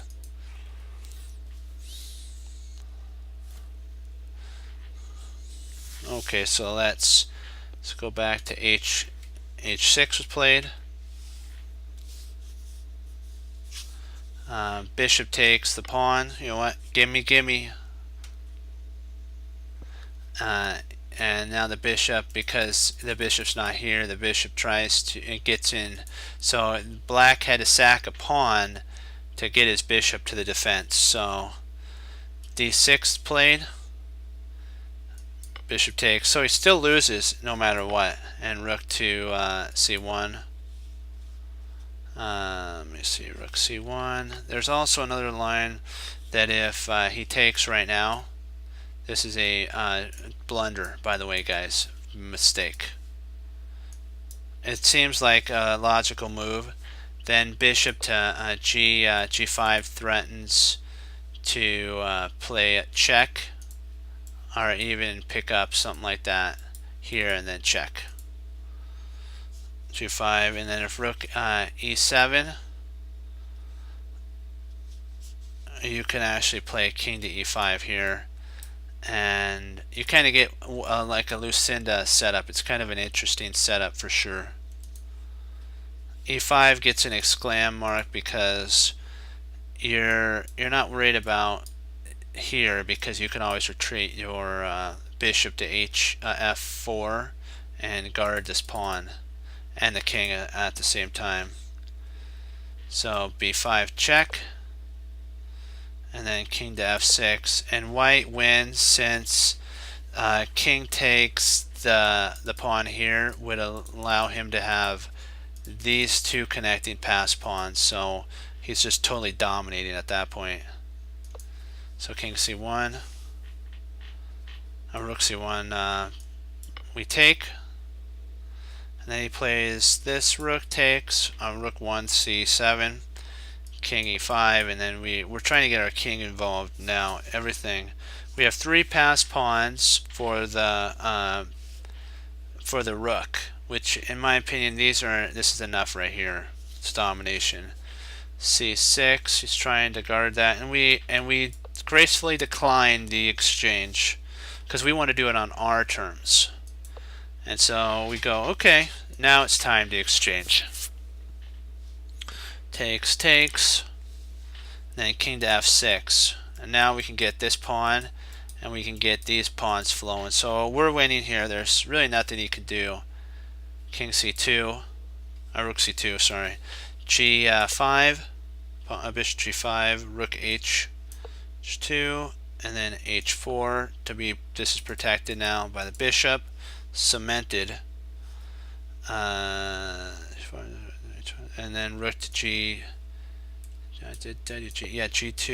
and then king takes, and there's no way to stop the pawn mass from just rolling up the board. He could try with taking here, but we just then promote this pawn up the board, and then at the right moment we switch our bishop over, like when we get the pawn here and he gets a rook there, we just switch our bishop over and queen, and we win, and we have this pawn here plus a bishop to basically promote, and we win. So let's go back to our summary. We'll do one puzzle and then I got a log. We're going to do a summary wrap up. Okie dokie. When black plays back here, where's e4? When black plays e4, it is good. This is a good move for black. It frees up his position when white has the knight on c3. This is the only freeing up move for black. And when white has played c4 and knight to c3, at the right moment black times knight to e4 and with an exclam, and he frees his position up. Sorry. And so let's do a puzzle, and then I gotta log. All right, let's get this one, because we can't leave without one puzzle or doing one puzzle.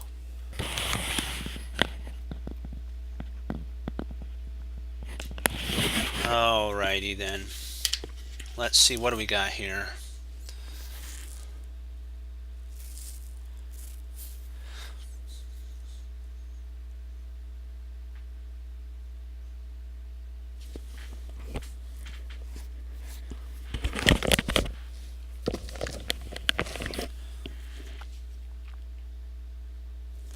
Trying to see if we can't play bishop takes.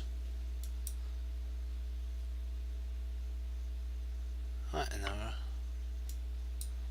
I'm trying to see if we can't play bishop takes, because my idea is trying to get our bishop right here and then get this queen right there for a mate. So I'm trying to see if bishop takes d5, queen takes d4, bishop h1, discovering an attack on the queen. If the queen moves, then we can play queen. If white's queen moves, we can play queen to g2 mate. What do you guys think? Here, here, there, wherever the queen moves, we don't really much care. We just go there with, oh, we can't. Drat, the knight's there. Snap. Well, we could pick up a we could pick up a rook. I need to change that. Copy. I gotta change that.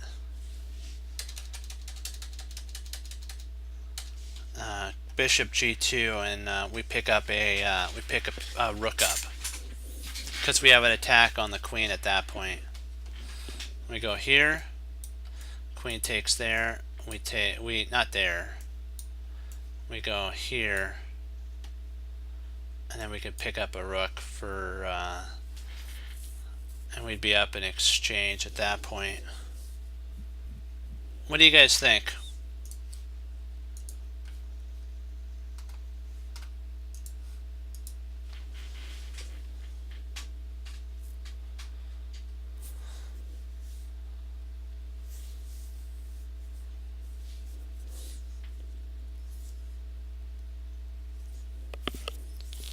What's your guys' idea on that? Think we're going down the right route?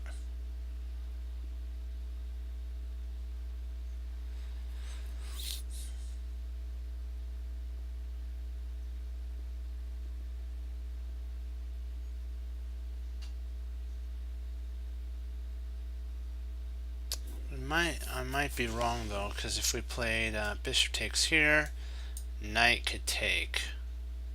If rook takes, he's got... No. We could just retreat our rook right back. No, we pick up a whole piece at that point. Yeah. So I'm thinking that rook... Not rook takes, bishop takes is right. What do you think, Fox?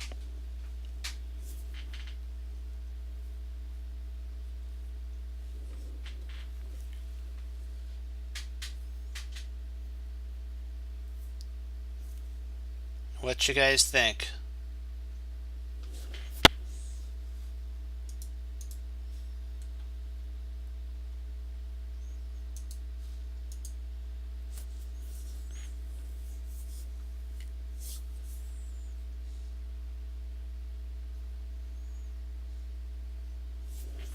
Bishop takes.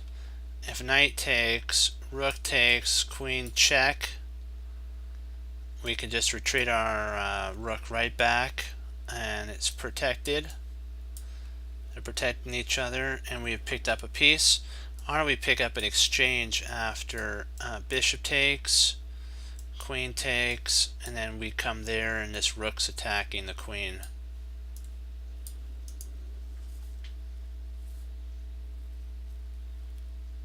Yeah, bishop g2. Yep, exactly. And we pick up a piece because we have a discovery on the queen. It come here, there, and then it would have a discovery right on the queen and on the rook. Double threat. Double trouble.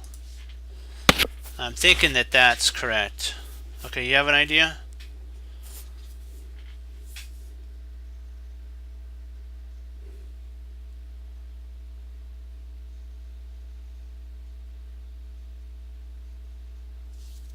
Where is where? Oh.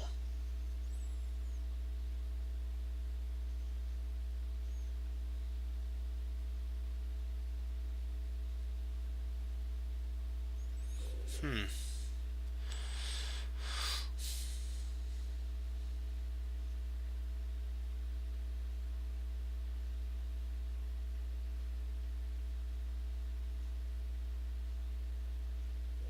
Interesting.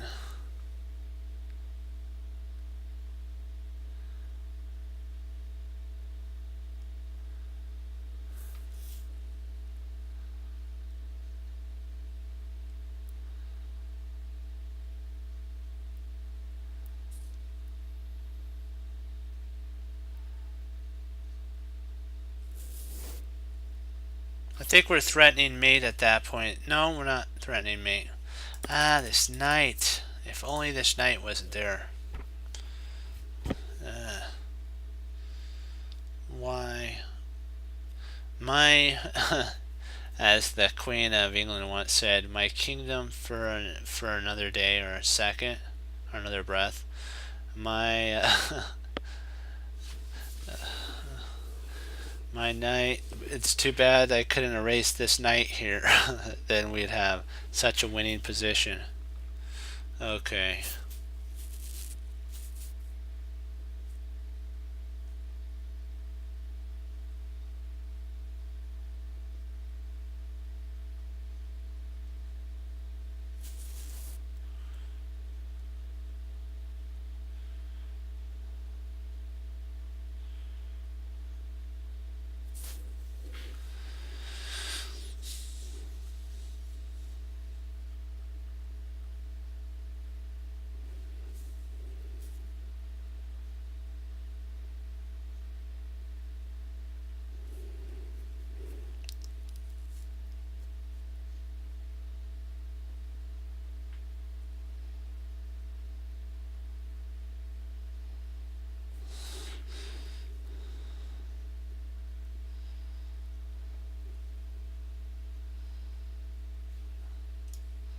We have to be careful that we don't have a back rank mate. That'd be a great idea, but the only problem is he can actually play at this point. Queen c8, and the queen c8, and this queen c8 would lead to a mate. See, if you played here, knight takes, there, king moves. Oh, wait a second, you are right. My bad, I'm sorry. It's check. Yeah, it's check, you're right. Yeah, yep, that's right. Yeah, yep, it's check. Yep. Yeah, let's go with it.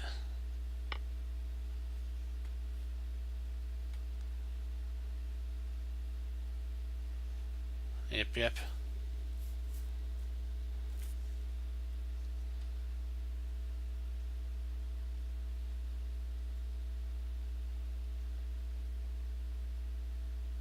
This really puts a kink in our swag, huh?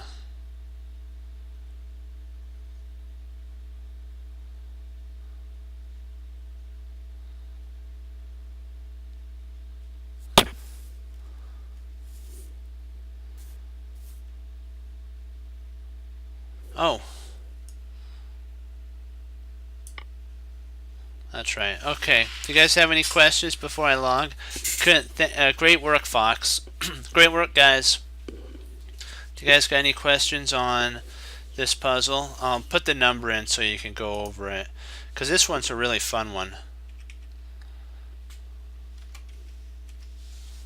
If you guys want to go over that puzzle again. You guys have any questions on this, like back here?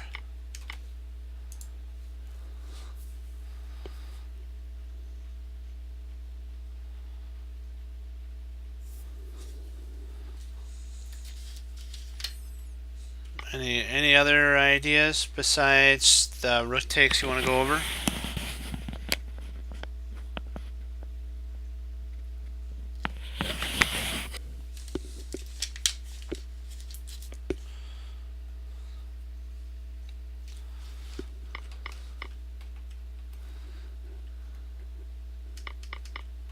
Oh, you want to see this line here, bishop takes,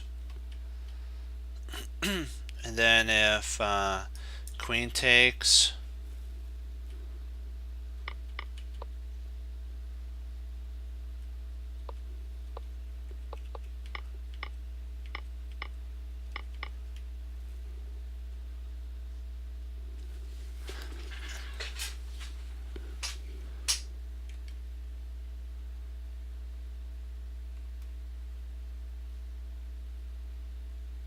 you mean like if the queen moves?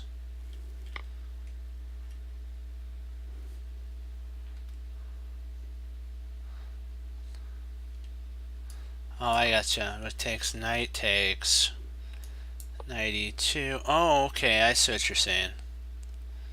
King g2, bishop, bishop takes, check.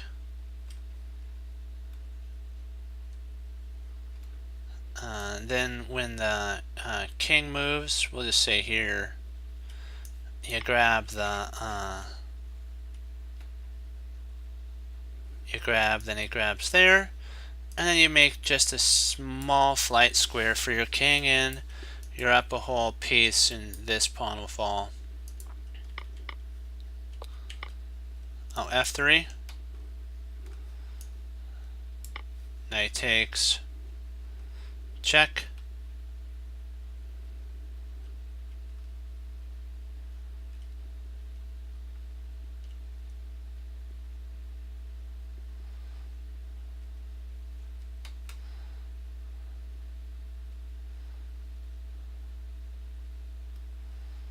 And if he comes here, you can actually do a check there. And if he comes up the board, well, he's probably got to play there.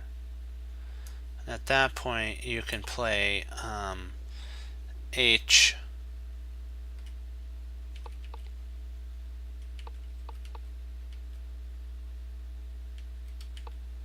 Probably there, and you probably want to just retreat your knight out, because this bishop guards that square, the knight guards there, yeah.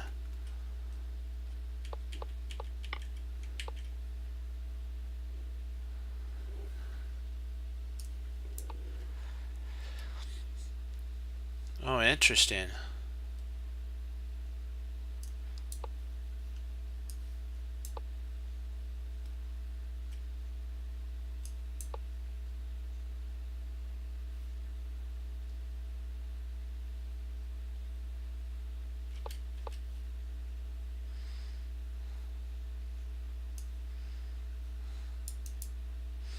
I don't know, because we still have the threat of a back rank mate on our thing too. We maybe checks there. Oh yeah, that would work. My bad there, yeah. There we go. Now we get mate. No, yeah, you had it right.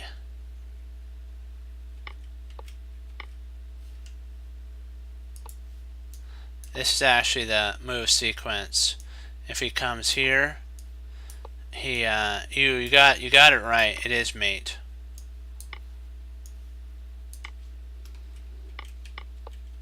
I think the same thing arises though if he comes here.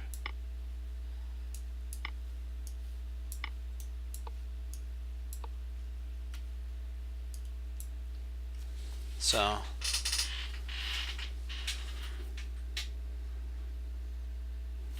true. That is true, but why not go for mate?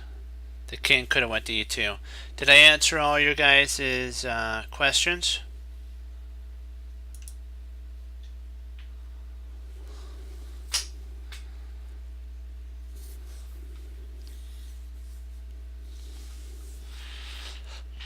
Are you good, Fox? I'll give you a minute to respond. Yeah, okay, good. Perfect. Well, guys, I wanted to thank you for all logging on. A little bit, it was a pretty big session today. I'm glad, thank you for y'all staying with me. Because you know what? It's not sometimes the funnest thing to stick out a study session. But you know what? It is, because trust me, when you sit down at that board and you're playing out those moves and you see those combinations, you're going to be glad that you put the time in. And you know, you have to always remember, if people don't follow, or they decide not to follow the Chess Crunchers TV channel, that's their decision. But I gotta tell you, I know you guys are dedicated, and you guys know that it takes time, effort, and it takes a lot of determination to keep pushing forward. Because we can know a lot of stuff, but unless you apply it, it doesn't matter. And you can be willing to do a lot of things, but if you don't just do them and get in and get the job done, you'll always be willing, but never be doing. So you have to remember that, and we have to also teach our hands to fight, and teach our hands to fight and our fingers to teach our hands to fight and our fingers to war. Our hands to fight and our fingers are. I think I'm saying that, and you guys get the point. Yeah, and you have to always remember that. Let me make sure that I'm putting that down. I want to say it just right. All right. He teaches our hands to war and our fingers to fight. There we go. I had it wrote down. Wanted to make sure I did it. So our hands to war and our fingers to fight. And you know what? Remember, we're the ones that have to hang up our coat and hang up our hat and sit down and do the thing that many say that we can't do, which is study for determination. We can do it. We're a coal that will become a diamond. And like Hannibal Smith said, we have to be the one to push the position, and we will do that. I'll leave you guys with that. As Wesley So says, through the Lord Jesus, and as I say, God bless. I'll see you guys next time on Chess Cruncher TV. Have a blessed morning, afternoon, and evening, guys, and congrats. We're sticking in the 2600, going on upward. So keep up studying, guys, and Lord willing, I'll be back on tomorrow, and we'll keep pushing forward with our studies in the London system. Puzzles, games, and if you guys have games, more the merrier, bring them on in. Okay, be blessed, guys, and I'll see you guys tomorrow, okay? Congrats, hurrah, yeah.